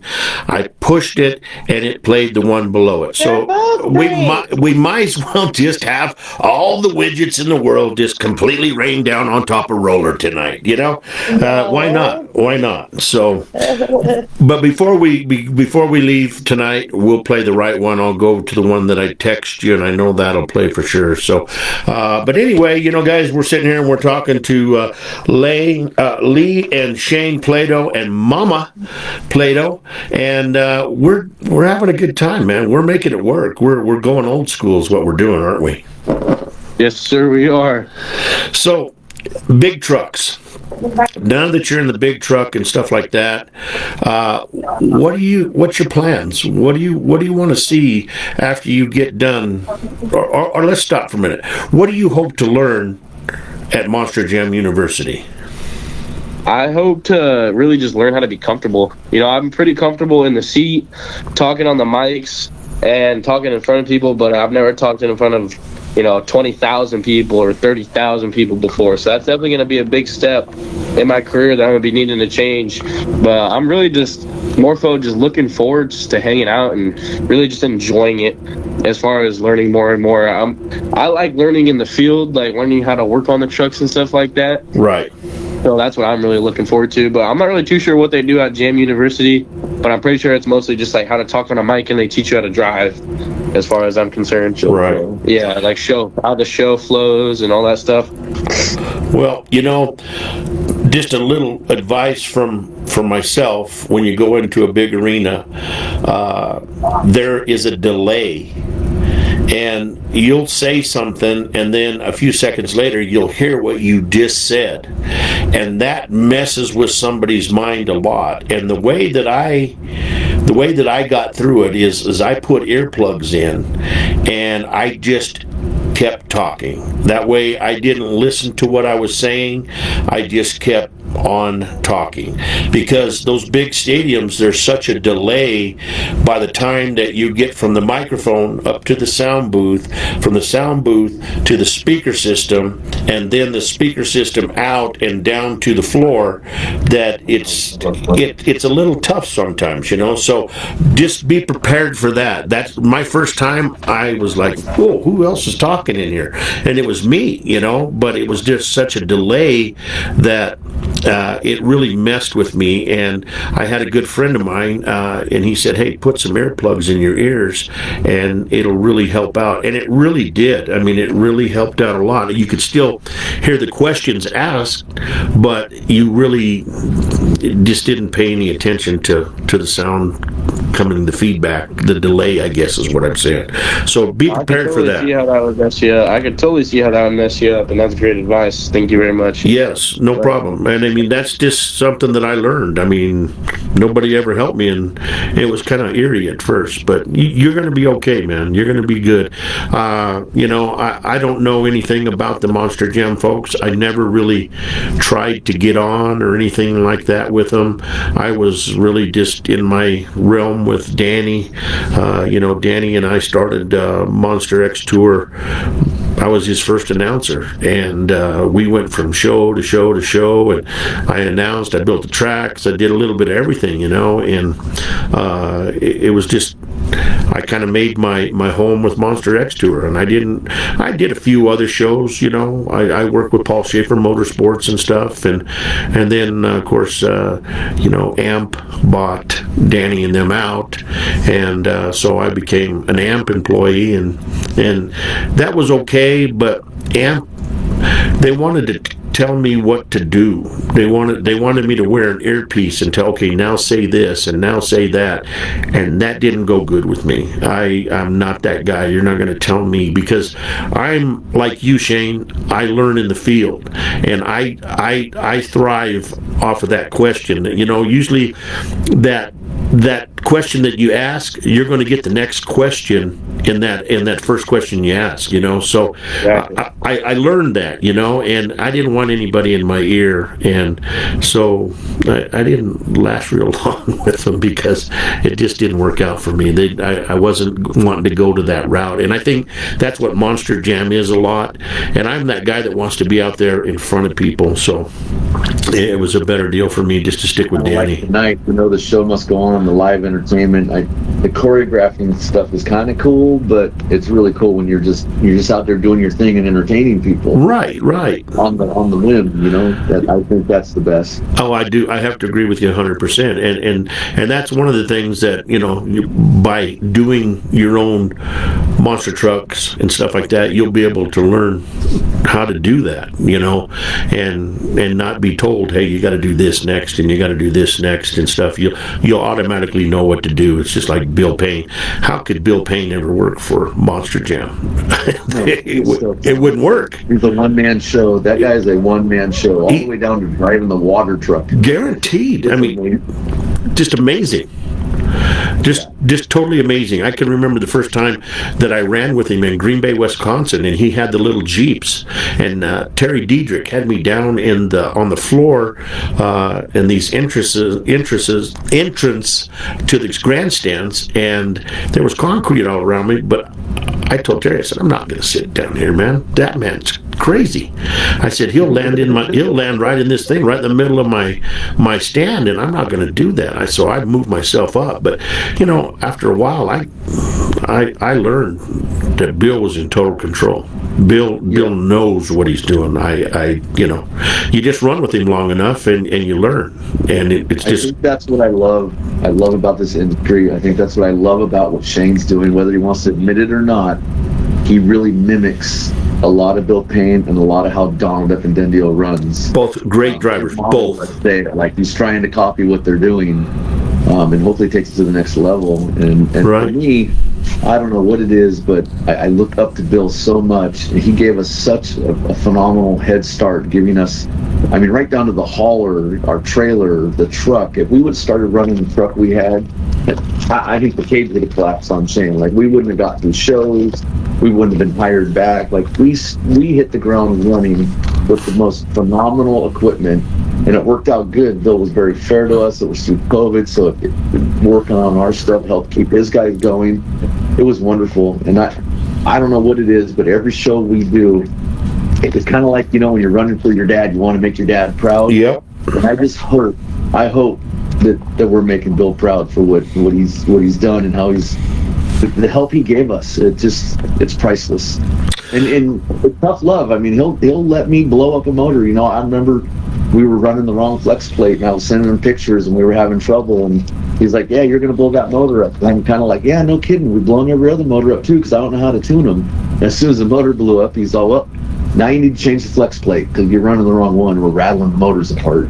but it's it's a lesson learned that I'll never forget. Sure. I'm able to help coach other people with that stuff. Right. There's nothing that one can't fix. Yeah, he's an amazing showman, and he's a master mechanic. He can build anything, and he has gone so far from the first time I met him to what they have now. I mean, I would love to go up to his compound and just see everything that they got going up there. It's just totally amazing from what I just see on Facebook. Well, we talked earlier today about getting you out here, so he's only 12 hours north of us. So ain't nothing but a road trip. We'll have to make a plan of it when you're out here on the West Coast. We'll get you up and see Bill, or at least we'll know. He does a lot of stuff in California. We get you out here. It would only be a few hour drive to go to one of the shows. Yeah, he called me. It was just right after I retired, and I had signed a no-compete with Danny and them, and it was still in effect. And, Danny's always been really good to me. The Torgesons as a whole, from the classic car auctions to the monster trucks, have been fabulous people to me. I mean, they're family. I'll do anything in the world. Danny could call me right now and say, hey, I'm broke down and I need you to come get me, and I'd come and get him if it was possible, unless it was too far away. But I would make sure that I would try to find somebody. So I felt that I owed that to them, But Bill called me and wanted me to come and do some shows for him. And that's when I was diagnosed with my cancer. And I really wasn't telling anybody what was going on. And I just told him, I said, Bill, I just got some things right now. I can't do anything. I can't come to your show. And I don't know if it hurt his feelings or what, but it sure wasn't, because I didn't want to go, because him and Lorna they're my family. I mean, I spent more time on the road with them doing monster truck spectaculars, and then Donald come into the group, and Shane, you have followed the right people. If you're starting to take your driving career and modeling it after those, don't be ashamed of it, man, because they are showman deluxe. And when Stanley Torgerson used to always tell me, leave him wanting more. And Bill Payne and Donald, when they left the track, the people were mad because they still wanted him to run. But they were like, nope, we're done. We'll see you next year. And the crowds got bigger, and they got bigger, and their names got bigger and bigger. And, look, Donald, he ran Monster Jam, and it's just, if you're really, really trying to do that, be as proud as you can be, man, because those are two of the greatest monster truck drivers that I can talk to you about, man, because they know how to put on a show. They fall in the category of a Dan Runte, of a Larry Swim. They know how to do Dave Harkey. They know how to put those kind of shows on and make people want to come back next year. So do that, man, please. And I don't know if many people know it, but Shane's truck really is all the hand-me-downs from Donald's Titan. When he went to the bigger housings, we got everything out from underneath his truck.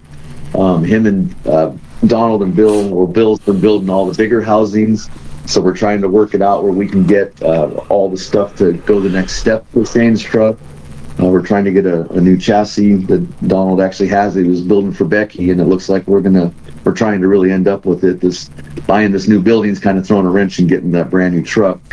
The goal was that when Shane turned 18, to build one more truck, I would go into his chassis and we would sell off Scattered or keep it as a third truck, and maybe do some other things. But it's really amazing to have those guys here. When we really wad stuff up and we can't fix it or we think it's over our head, Donald's there for us. I mean, sure. We just had a housing really torn up, and that man on a Sunday, he's got a brand new baby and a family, and when he tells you, bring that thing up and he'll help us through it. And it's just, it's a blessing to have these guys on our side. Guaranteed.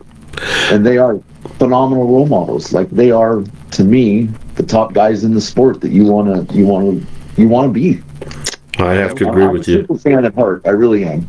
Yeah, I have to agree with you, man, wholeheartedly about that statement for sure. So, I know that we haven't even got into the hot rods or anything like that, and with everything as messed up as it is tonight, I would like to not talk about the hot rods tonight and have you guys back on before the season starts, and we can talk more of course, monster trucks, and then we can talk about the hot rod shop and stuff like that, because the show is created through all of my shows, and it's all put into one. So that's why we do the music, because I had a music show. I had Monster Truck Radio, and so we do the monster trucks, and then I have a show that we do in the summertime where we go around and talk to people at car shows about their cars, and then pedal to the metal now. So you guys fall right into that realm. So I definitely want to. You want to come back tomorrow night and give these people a little deeper look at what Shane's got going on? I really think that I do. Let's see, it's 8:07 right now, so we're not far from being on an hour. We've teased a lot, and we've covered a lot, and I know there's a lot more stories and a lot more things to be talked about as far as the monster trucks and different things like that. And then I definitely want to get into how you guys got started in the hot rod world and stuff like that, and cover that base. But I want you guys to know that I do this for you guys. This show is your show, and I want to give you all the time that you want. So if you say, Roller, let's just keep going, then I'm ready to roll. It don't bother me a bit, but it's just not the class of show that I like to produce, because I like to throw a little bit of all the shows together into one, where people want more. Yeah, people want more, because there's a lot more to talk about. Oh, guaranteed. Things that have happened, some more amazing people to talk about that really need some credit. Sure. We'll get Shane to where he is. It's really taking a village. So I'm game for coming back tomorrow and having more time. Okay, well, if you guys want to do that, man, that's fine by me. I will now. Let me just check while we're here, and I'll see where I'm at in the list of, hey, because it was an hour and something a minute ago, or a little bit ago, and now it says you are now in line. Your estimated wait time is 9 minutes. So I don't even know what that means. We were expecting high volume of traffic and using the virtual queue to limit amount of users on the website. At the same time, this will ensure you have the best possible online experience. This page will automatically refresh. Please do not close your browser. So this was at 8:09 that they just wrote this to me. So now it went up to 10 minutes. So who knows, we're going to get back on, but I think just to do the show like I want to do it, and I want to open it up where people can listen to some songs. I want to just, people get on just to listen to some music, man. So we haven't talked about any of that. I'm not able to play my sponsors and stuff, and different things like that. So I think I want to make it a lot better show for everybody, including you guys, and I think we can do that tomorrow for sure. Cool. So I know one thing, I will be back on tomorrow night at 5:45, maybe even 5:30, testing everything and making sure that the music's going and stuff. But we will start at 6 o'clock Mountain Standard Time with the music, and then we'll start again at 7:15 with you guys, and you can call in and we can talk and different things like that, and finish up this great interview, because it's been a great interview so far. Yeah, we're ready. Sounds good. Shane's eating half a box of See's candy while we've been sitting here. Hey, can't sit still. Mama, where's mine? Roller don't have no candy. What's going on here? I don't know. I left for 1 minute. All of a sudden, there was a box of chocolates in here. I like God. I like chocolates. I do. I like chocolates. And now everything. Look at here, man. Box of chocolates. And Life is like a box of chocolates. Now everything's just starting to pop up. Everything. Wow. It really is. Let me see here. Let me go to see if my library there. Man, everything. I'm just gonna, just for giggles, I'm gonna just put something on for a second and see if it plays, and then we can go from there. If it plays, then everything is done. So let's see here. I wrote a song over the weekend called it's called "Mirror on the Motel Wall." This is about a cowboy that was a rodeo man, and he was so involved in rodeo he forgot about a family. He forgot about getting married. And one day he was at a big event, and he was looking in the mirror after getting done with this event, and he realized that the most important thing, a family, was not in his life, and he had really nothing left. So let's see if this works here and see from there. Hold on. Right on. I'm going to mute the mic for a second.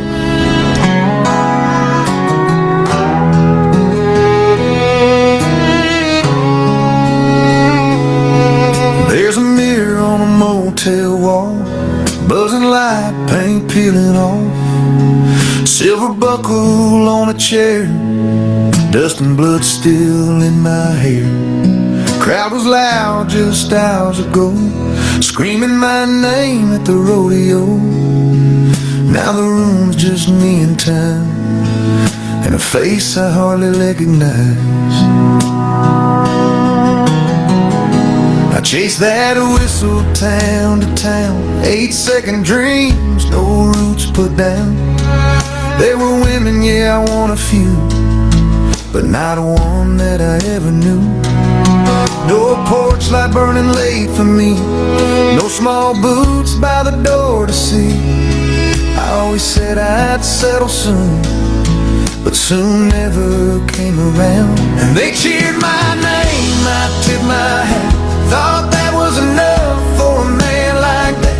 The trophies don't talk and buckles don't care if you're breathing alone in a cold night air. All that glory, all that noise ain't the same as hearing I'm proud of you, boy. Staring back from tired eyes, I learned the truth too late tonight.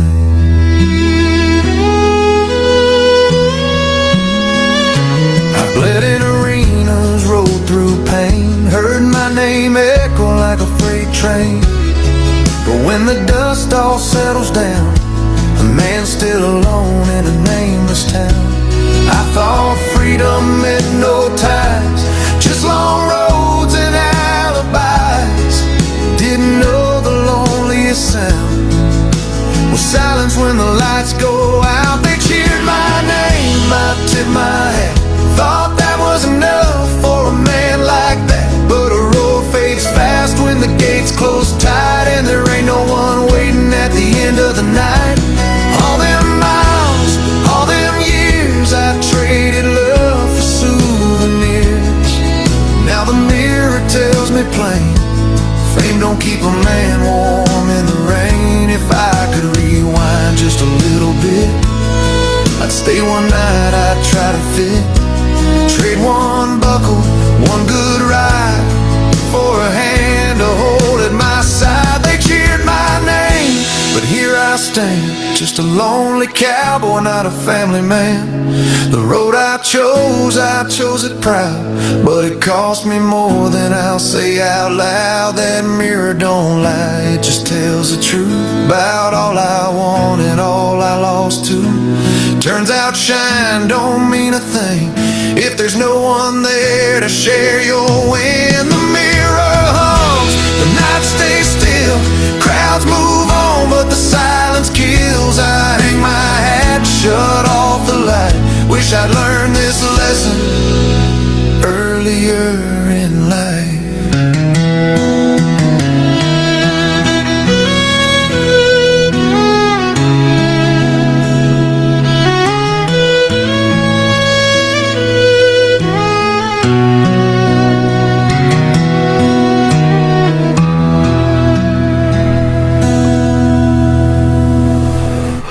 All right, guys, that was a good song that I wrote here just the other night, and there's a lot of truth in that, man. You know, you get busy and caught up in life, and all of a sudden you forget, man, I didn't start a family, I didn't do this, I didn't do that.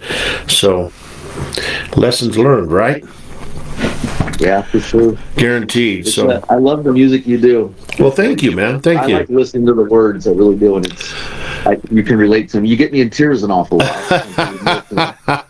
Well, I don't mean to do that, you know. I mean, I really don't. But the thing is it just, I got a pad and a paper by my bed at night, and I'll just wake up in the morning and I'll have, you know, I'll remember writing it, but I'll just have things like songs wrote down, and make this song, you know, and so, most of them have really come out good.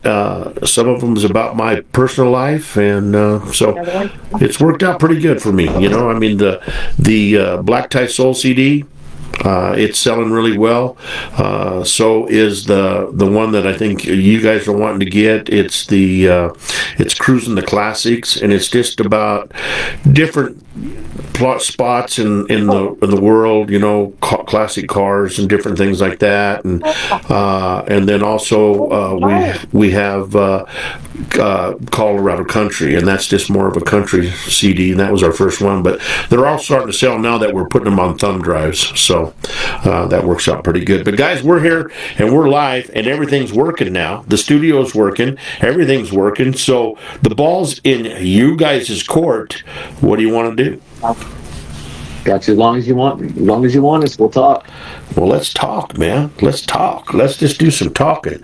So, okay, we left off about getting into the big truck and stuff like that, but what's the future plans for Shane Plato Motorsports? I think Shane Plato Motorsports it's growing as a monster truck thing, but it's also going to be growing as a kind of sort of body mechanic thing. It's just going to bring a lot of people together. Some people from across, you know, the United States, some people that are local, just people that really are into the sport and love being a part of a kind of like a mechanical family in sort of sense. Shane Plato Motorsports is going to be one of those things where we come together, we help each other, and we also have fun all at the same time. That's what I plan on having Shane Plato Motorsports grow as. Well, definitely not going to be just monster trucks. You know, we do a lot of things. We ride Harley. We got all the builds we do, the custom cars, the big trucks, the street trucks. We've got friends that do drifting, auto racing, circle track stuff. Like Shane's YouTube page that we just launched for his birthday is going to showcase all that. We're hoping to do at least 2 1-hour videos a month.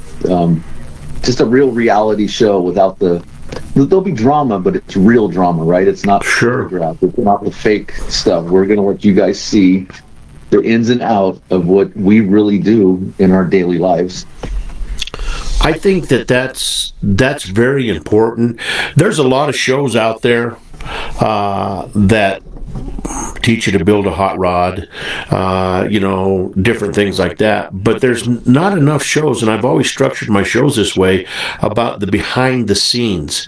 And I think that's so important to be able to help the people get to know the person behind the wheel and what they go through and what they do. And I'm so glad to hear that you're taking this path, because I think it's very important that you let everybody into your world, is what I guess I'm saying, you know?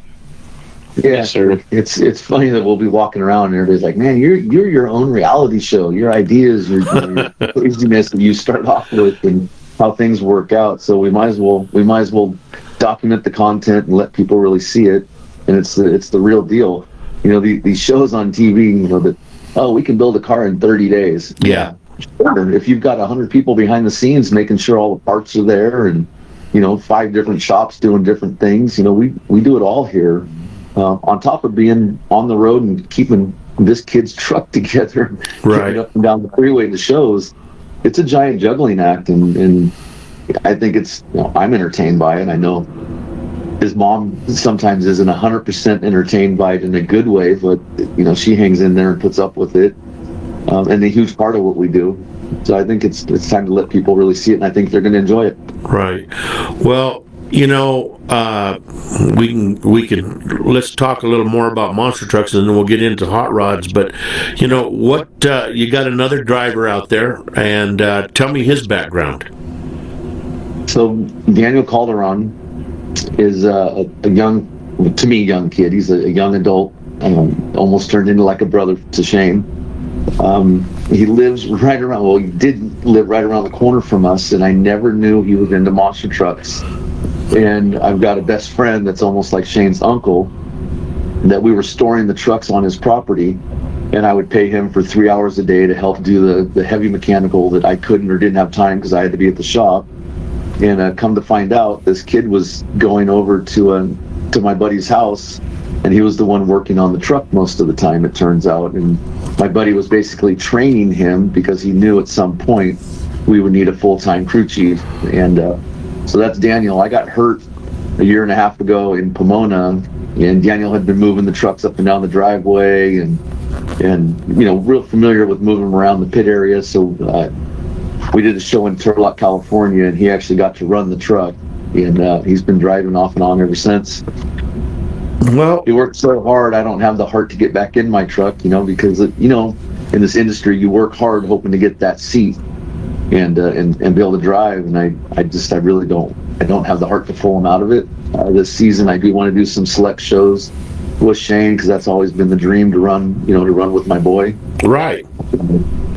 So who knows? Maybe at some point we'll end up with another third race truck. Right. Then everybody can still drive.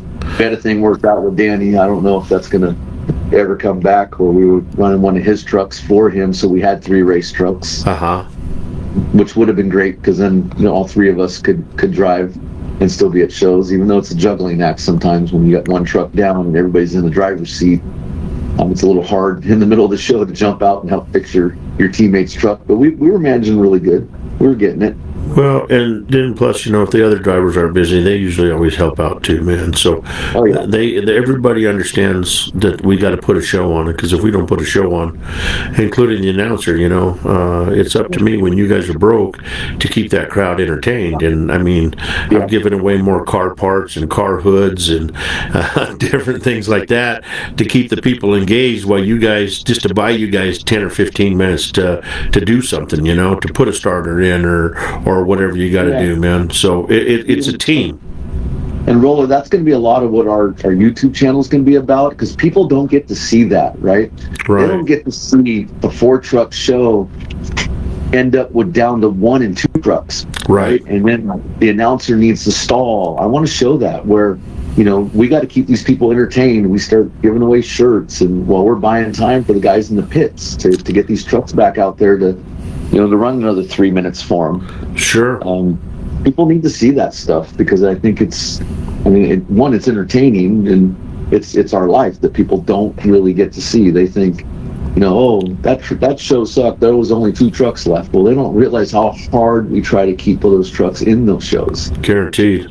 I don't know, as an announcer, I don't know how many times I did side A, side B, who can be louder, and you're just like, I can only do this so many times, and they're going to get tired of screaming and yelling. Or I used to go and buy a box of Twinkies and have people come out of the stands and have a Twinkie eating contest, or a tire rolling contest, or whatever. I don't know if you guys ever got to work with Bobby Paul. He was a motorsports clown, but he was the greatest fill-in when you needed him, and he knew when you needed him, and he was there. The minute that truck was down and there was no action, all of a sudden here he come out on his little mini monster truck, man, and entertaining the crowd. We always had a great routine and stuff, but that's the key to making a good show. You're entertaining people while the main entertainment is struggling, man. They're back there in the back, wrenching away, doing all that. So I mean, it's just what you got to do, man. It's just what you got to do. That's all there is to it. Yeah. So like a roller coaster ride, that's for sure. Well, it is. It definitely is. I mean, it's a big roller coaster ride, man. But when it's all done and all over with, there's not a better feeling than to really pull one off when you personally know that it was a disaster, but those autograph lines were long and people are going, that was the baddest, you guys were the best, we're going to come back, and it makes you feel so good that you did your job. Yeah, and that's how we let Shane run this last season. we had a thing where there was some teams that were like, hey, our truck was running on 7 cylinders, and I was closing the show, and Shane went out and just burned it down. And talking with the promoters that we were running for, I really was starting to think, man, are we screwing up? We want the show to build. You don't want it to get crazy and then die off. But most of the promoters for us, they were like, no, we want Shane to go out there, and if he wants to do a hot intro and gets crazy and tears that truck up, and as long as you're in there trying to get it back in the show, we're going to be happy, because people will go home remembering that one crazy hit. Guaranteed. Actually, that's not a good idea, but for his reputation and for the fans, that's what they want to see, unfortunately, these days, because there's shows out there that's all they do is tear stuff up, and that's what people want to see. I mean, they would rather have the truck putt around and never leave the ground, but if that body's falling off it and blowing into pieces and it's never left the ground, they're happy because the truck's getting torn up. Yep, that's the truth. So that's been, that was our motto last year. Shane, go out there, run as hard as you can every run. Don't, just do your best when you get out there, and we'll try to get that truck back together. And luckily, we've been able to get it back together most of the time. Yeah. So Shane, when you were out there with your first show, that you were in the big truck and everything was just rolling and flowing smooth, you weren't stopping, you weren't backing up, you were just going from one jump to another, and the action was just constant and stuff. How did that make you feel? I mean, what was going through your head when you're like, wow, this is what everybody talks about, this is the feeling that everybody wants? I mean, it was definitely a top surreal moment for me. Just kind of watching the videos after the fact of me running was the biggest thing about it, because when you're in a truck, some people say you feel like you're going bigger, some people say you feel like you're going smaller, but for me, I always felt like I was going bigger than I actually was on video. And so at first I would be feeling like I'm going big, and on video it would look like short, it would look not really as professional. But as time grew on and I got more comfortable with the truck, I would really start giving it a lot of pedal, and watching it back on the video, it'd be like, holy crap, dude, like, this is really long. This is actually coming together. It's a crazy feeling. That's definitely the top 10 feeling. That's a top 3 feeling right there. That's it's cool. Awesome. That's good, man. I like to hear those stories like that. That makes you feel good that you finally think, all this time, it's now coming together, and I'm really becoming my own person. I'm really falling into this gig, man, and Right. it's got to be. I've driven a couple of times, never really in a show, and I wished I would have been able to drive, but I had to come back and work. So that was my main job. I had to auctioneer, during the week, and I had kids that I had to take care of and stuff like that. So I didn't get a chance to spend any time on the road, but I think I would have liked it, because I've always been kind of a natural on the motorcycle and different things like that. And I think I could have done okay, with the right coaching. I really do. Oh, of course. It was one of those things that, what do you do though? But so Lee, let's talk a little bit about hot rods. You said you were into the hot rods when you and your wife met, into the motorcycles and stuff like that. When did you what got you into hot rods? What got me into hot rods? Yeah. Oh, I think I was that kid playing Hot Wheels, and I was always Yep. the one that had the garage or the body shop when we would set up these little towns as kids. Yep. And I was always the one with the big monster truck in the parking lot, and the shop with the little. Everybody's bringing me their, driving through the cities, and I was the mechanic. My dad had gas stations back when gas stations had back rooms and did mechanical. So I pretty much kind of like Shane. It's all I knew was cars. And now gas stations don't have back rooms. No. And luckily for me, I wasn't really good at school, and the school I was at had an ROP, which was they had an auto body class, and the teacher, John Diekman, I'll never forget him. He basically, so this class you could only take when you were a junior and a senior. I got into it as a freshman because they knew this man knew that he better teach me a trade so I could have something in life, because I wasn't ever going to be a doctor or a lawyer. I was horrible in school, but good with my hands. I was the kid always painting the Hot Wheels and taking wheels off them and putting them back together, and the bikes and all that. So he saw something in me, luckily, got me into that class. My junior and senior year, I ended up, instead of going to class, I got a job at a local shop, started sweeping floors, and it just grew from there. You know, we have a very, very similar lifestyle. I was a terrible student. My dad had a gas station in which my first job at the station was taking this little cart and pushing it up to the car, welcoming the people to Bob Richards A1 Auto Sales. Thank you very much, and standard service. And can I clean your windshield for you? And that was my job, doing the windshield. And they had to put carpeting on the little thing because I would run it into the people's car. And but you know, that's the whole thing. I spent my whole time there, and that's where I kind of got my passion for the hot rod stuff. But my dad was always the one that said, you know, you need to learn how to buy cars instead of work on cars. And so I missed growing up with some fabulous big block mechanics that I wished I would have had some schooling by, you know, and I just never did get a chance for that. So you took it to another step. So I mean, that's a great deal right there. And look what it's done for you now. So, you know, how many employees does the North Cal Collision and Customs shop do right now? So right now we've got 9 guys right now, but we just doubled the square footage of the shop. So we're going to have to add some employees. We're looking for some people.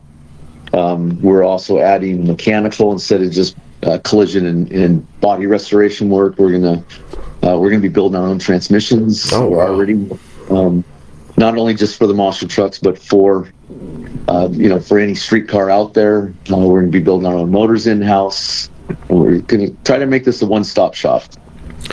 Perfect. That's what everybody needs, man. And instead of having it go all over the country, getting different parts and stuff, they can get it all done right there, and it'll save on time too, because half the time you're waiting on parts to get mailed to you and different things like that. And if you're doing them right there, you've cut the time down on a build so easy, you know. Yeah, we've got some phenomenal technicians and some talent. We're also bringing in a lot of other people in to do what we do, you know, from vehicle wraps to detailing. I mean, I've got a circle of friends that are just incredible, and everybody now with this new shop, it's basically home to bring all these people in to do their thing. Cool. Man, I wish we were closer. I have work for you. I'm starting. I have a motorhome out on my property here, and it's 35 foot, and I'm gonna wrap the bottom half of it, and then I'm gonna sell advertising to different shops and different things for people, and we're gonna have a QR code, and you're gonna be able to. I want this section of the motorhome. Well, this section costs this much money, and you get a QR code, and people take a picture of it, and it directs you right to that business or whatever, you know. And it's going to be mobile advertising up and down the Front Range, from going to car shows and stuff like that. And then when we go to the car shows, we're going to do Pedal to the Metal live right at the show, and super cool.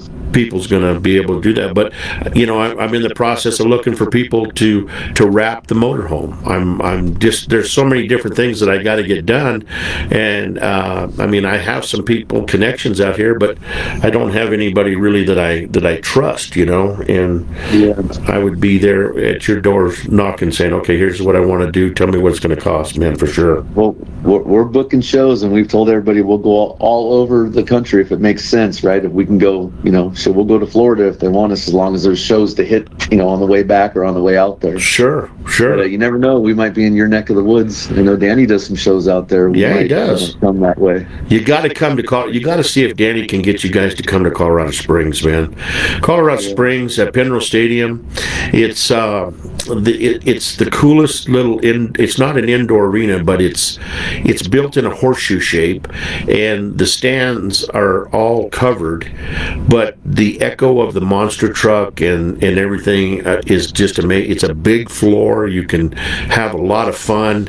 And if you can ever talk Danny into coming there, of course, you guys can just stay. I'm only 45 minutes from Penrose Stadium, so you guys can just make this your home 20, and we can let Mama and Mrs. Roller go shopping or do whatever they got to do, and then we can hang out and do what we got to do, and then we can all go to the show together. But it's just a really cool show, man, to go to, and I think it's right at the base of Pikes Peak. I mean, you look off to the west, and Pikes Peak's right there. It looks like you could reach out and touch it. It's so close. That's how close you are to it. I've got a buddy that's got a 72 C10 with a Cummins in it. Oh, wow. Set up like a slot car.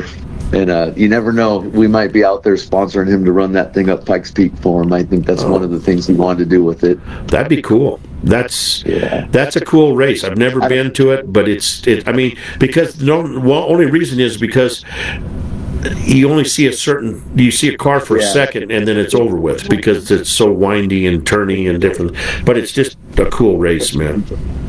Yeah, I don't know about sending Mama shopping. Look, we keep her pretty busy shopping for parts for us when we're at these shows. She's always on the run trying to find something. Well, I think she knows where every O'Reilly's and Napa Auto Parts is from here to Arizona. Right. They're in her memory. Right. Well, and that's good to have somebody like that, but every once in a while the girls need to go play. Yeah, definitely could do that. You wouldn't turn that down then, right? No. Yeah, right, exactly. No, but I got a big shop on the property, and it's got big overhead doors in it and stuff, and we got compressors, we got all that stuff to welders and all that stuff that in case something broke that a guy could definitely work on the truck, or if something happened during the show and before you went home you needed to fix something, I'd just open the shop up for you guys and you could work there for sure. That's very nice. I think Shane has an appointment this evening. I think he's promised his girlfriend he would take her to dinner. Well, then he's got it. He's probably let him go in a little bit. Well, just let him go, man. We can. Yeah. You know what? I plan on having you guys back, and I want to hear more about Monster Jam, and I want to hear more about everything. So, if he's got an appointment with a girlfriend, then right now in his life, that's a very tomorrow evening. I think he's got a little more time tomorrow. Yeah. Good for you, boy. He's shaking his head. I know. Yeah, well, let's just do that. Just embarrassed him a little bit, but we're just being honest. Well, that's what I want you guys to be. I want you to be honest. That's exactly what I want. So, yeah, we can wrap this up because it's 8:39, so we're an hour and 20 minutes into the show already. So, we can always come back tomorrow night and finish up, talk more about monster trucks, talk more about the hot rod shop and stuff like that, and anything else you guys want to talk about. Everybody kind of got the history of how we got into this, and maybe it's time to start talking about the future, where it's going. Well, let's do that. Let's just save that for tomorrow, and we'll go ahead and do that. That'll give me a chance if anybody wants to hang out and listen to a few songs that you can, and we'll have you guys back on tomorrow night, same time, same bat channel. Thank Deal. you so We much. appreciate you. Love what you're doing. I appreciate you guys, man. And everything amazing. You're amazing. We're very appreciative. Well, thank you very much. That means a lot to me, and we'll get you guys more into how to get those. I'll get some addresses and stuff because, number one, I got to send you the Monster Truck Radio shirt, and so when I send that to you, I'll put that in the. I'll put that in the CDs and stuff in there. So would you rather have CDs or do you want thumb drives? CDs. Okay. The wife says thumb drives, but then she can learn how to make me a CD. I need a CD for my pickup truck. You don't have a CD player, do you? Yes. Oh my gosh. Well, see, that's what I found. That's like having a receiver in I'm your not house. very high tech roller. Well, neither am I, or I wasn't until I started doing all this. But that's what I started selling these CDs. On a vinyl record? Yeah, no, I don't know how to do that yet. I guess he needs a CD. I think I can make 8-track tapes still, though. Perfect. The dudes have CD CD players anymore. Yeah, no. So you can't read it on your computer. I want to listen to it in my pickup truck when I'm going to a show. Yeah, but We need a thumb drive and a CD, sir. okay, that'll take care of both of them right there for sure. But no, with the thumb drive, you can make CDs, so that's pretty easy to do. Yes, So yes, we can, but we'll definitely hook you up and take care of that. So we'll do that. But I really appreciate you guys helping me through these trying times tonight. Without this Sono program, I'm kind of lost, you know. So it was good talking to you. It was good doing the old school. Yeah. The show went on. Yeah, it did. We Thank you. Ringley and Buthers and Barnum and Bailey would be proud of us, wouldn't they? They would. All right. They would. All right, guys. Well, I'll tell you what, we're going to come back tomorrow night. Please tell your friends. We're going to get on our social media accounts and we're going to pump it up. And we're going to come back tomorrow and we're going to find out about the future of the Monsters. And we're going to find out about the future of the custom cut shop. And we're going to just talk some more to some great people. So I look forward to tomorrow night. And right now, I'm going to go ahead and do a song here that I made a while back, and this is called "Why Do the Good Ones Go First?" Basically, this song is made for people that are good people. They die first, or like the little girl that got killed on the subway, you know, by the trash, the scum. I'm sorry if you know, he was scum, and he took that innocent girl. She come to America for a better life, and she died. You know, I mean, it's just wrong. So I'm gonna start that, and then we're gonna play some more songs. But we're gonna talk to you guys tomorrow night. You're welcome to hang on and listen. But if not, we'll talk to you guys tomorrow. Okay. All right, Roller. Shane, have a good one, man. Thank you very much, and we'll talk to you guys tomorrow for sure. Yes, sir. All right, guys, this is Pedal to the Metal. We'll be right back here. We're going to listen to Why Do the Good Ones Go First?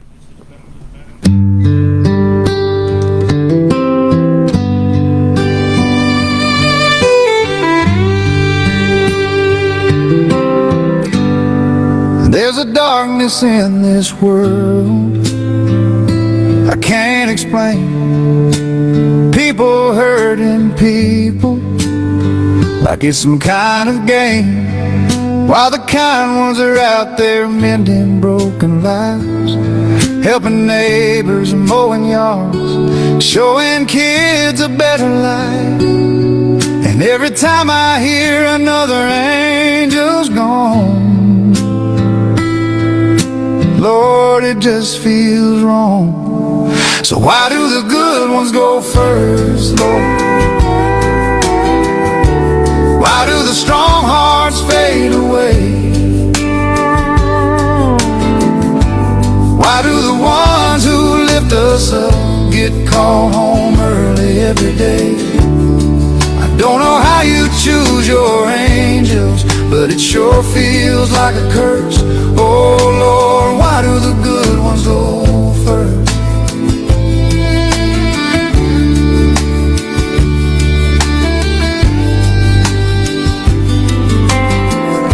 Some folks spend their whole life causing nothing but pain, while the good souls are out there giving hope like rain.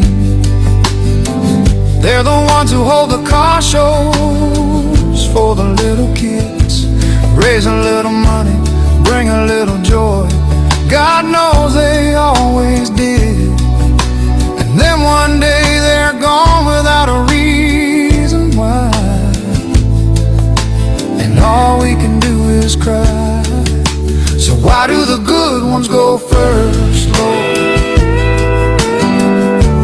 Why do the strong hearts fade away? Why do the ones who lift us up get called home early every day? I don't know how you choose your angels, but it sure feels like a curse. Oh Lord, why do the good ones go first?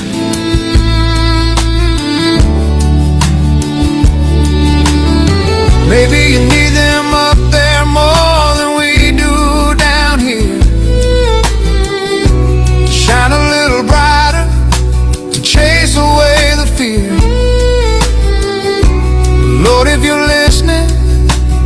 a few here too. This broken world still needs the work they do. So why do the good ones go first, Lord? Why do the gentle souls disappear? Why do we keep on losing heroes we all needed right here? I know you got a plan in heaven, but down here it still hurts.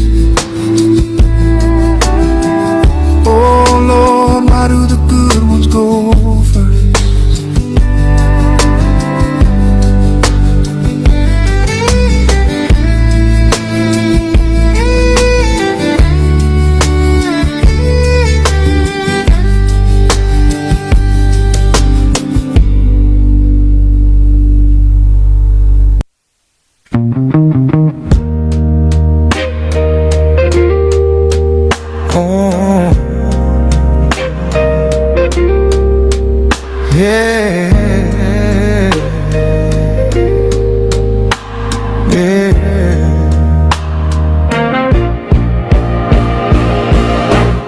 She rode out of Pomona, California, a 1955 Thunderbird,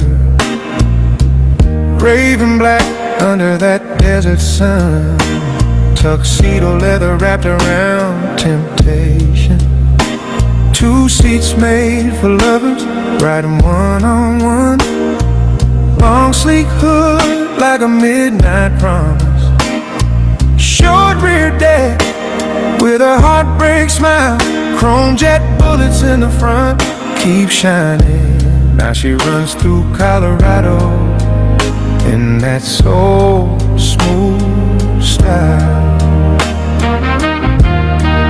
Wasn't just a car, she was confidence on wheels. Every mile she drove, somebody's heart would feel. Black beauty, turning every head on every street she glides. Black beauty, luxury and power sitting side by side. From the Hollywood hills at night to the Colorado sky, she was built for romance and racing both at the same time. Oh, black beauty, America learned how a star should shine. Yeah, 292 V8 with 198 horses, Ford-O-Matic ready to run, lowered front end with custom wheels rolling. She didn't compete, she already won. From California boulevards to Colorado show-light, she still steals the scene every time her tires meet the ground. She saved her makeup with style and glory, started a fire only legends can pass around. She was elegance and muscle, the perfect kind of wrong. Every engine note sounded like a soul-sweet song. Black beauty, turning every head on every street she'd glide. Black beauty, luxury and power sitting side by side. From the Hollywood hills at night to the Colorado sky, she was built for romance and racing both at the same time. Oh, black beauty, America learned how a star should shine. Oh, now she plays in Colorado on those high-mile drives. Musicians, movie kings, public figure stars, all wanted that feeling of living above the bar.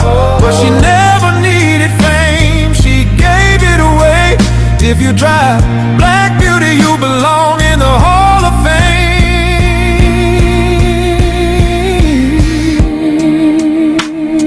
Smooth cruising in the Rockies on a Saturday night, heartbeat shifting, 2 souls tangled in a dash line.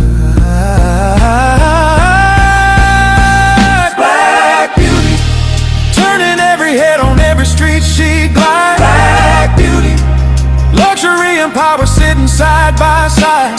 From the Hollywood hills at night to the Colorado sky, she was built for romance and racing both at the same time. Oh, Black Beauty, forever and ever you shine. Oh, Raven Black, tuxedo dream, romance and speed in perfect harmony. California born, Colorado royalty. Hey there.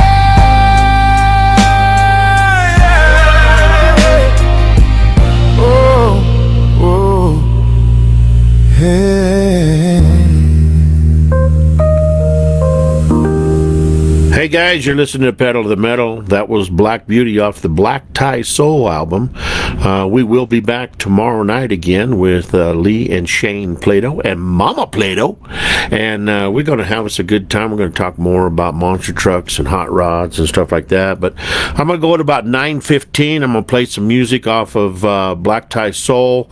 And then I'm going to play a couple other songs and stuff. If you're interested in getting any of the CDs or thumb drives, all you have to do, and I'll say this again, get a piece of paper and a pencil, and it's Jeff Richards 327 at gmail.com.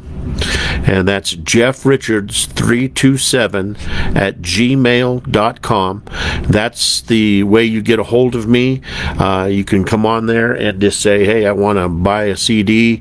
I'd like to buy either Colorado Country, which is a country CD, or Cruising the Classics, or I'd like a Black Tie Soul song. We're working on other albums. We're doing some other stuff. We'll have more stuff later on as we get on down the road. But once again, that's Jeff Richards 327 at gmail.com. The thumb drives right now are $13 with shipping and everything. The CDs are $10 with shipping and everything. But after the first of the year, the thumb drives are going to go to $15 and the CDs are going to go to $13. So if you want to save some money, and it's not a big increase, it's just we have to take them down into the town because we live out in the country. We have to take them into town to the post office and get them mailed. Postage is expensive and stuff like that. So we just had to go up a little bit to help cover expenses and stuff. So once again, right now, CDs are $10 and that's shipping and everything. Thumb drives are $13 with shipping and everything. But after the first of the year, the CDs will go to $13 and the thumb drives will go to $15. So once again, Jeff Richards 327 at gmail.com, and you can go ahead and order one of those CDs. So this next song here is off of the Black Tie Soul CD, and the Black Tie Soul is strictly about automobiles and soul music. These are all friends of mine that have cars here in the Colorado area, and I called them up and I said, hey man, I want to do a song, I want to do an album, and I want to use your car, and they all were very gracious and let me do that. So this one here is called Vindication Ride. We'll be right back here on Pedal to the Metal.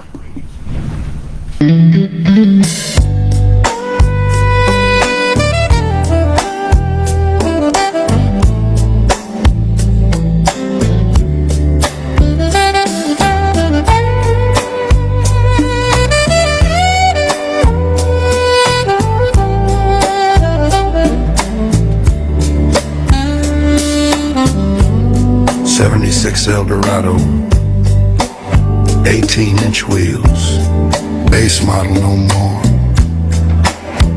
Reborn front to back, motor, transmission, suspension, interior, everything.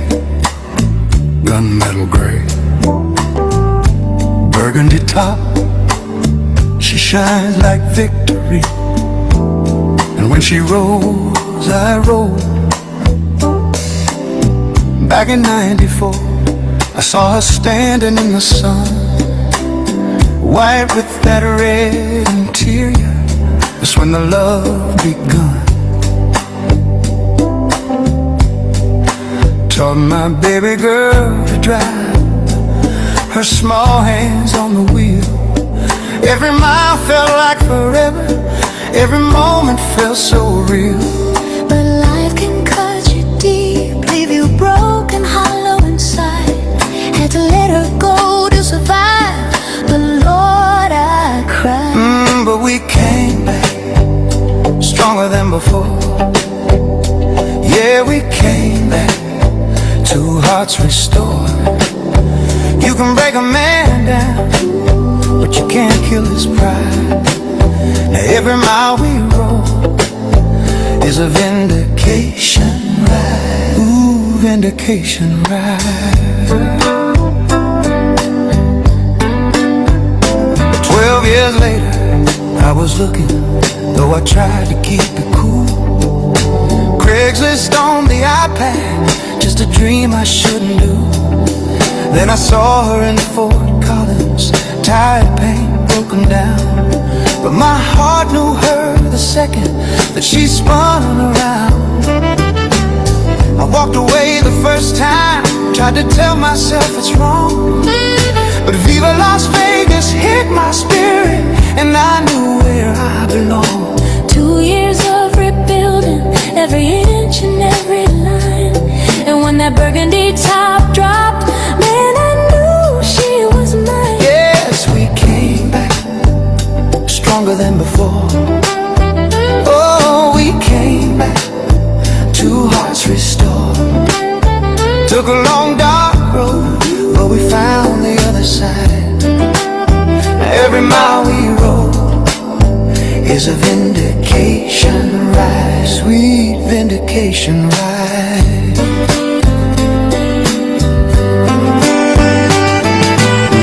Vegas lights in the rear view, Tahoe wind on my face, Napa Sun, Highway 1, no more running from the race.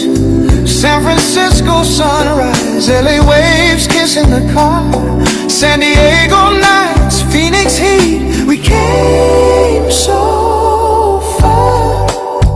They see the car, They see the man, they feel the scars. we still stand, Life tried to break us. but we survived. Look at us riding. Look at us alive.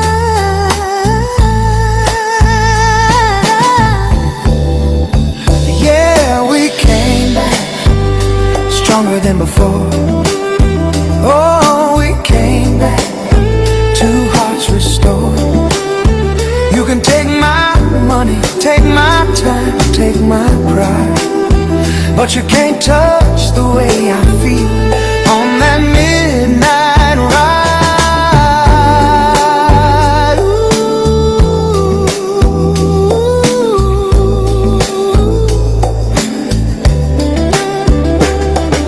Ooh. 19 years together, and we're still rolling strong. And if she sold one day, that means her drive was gone. Until that moment, every road is home.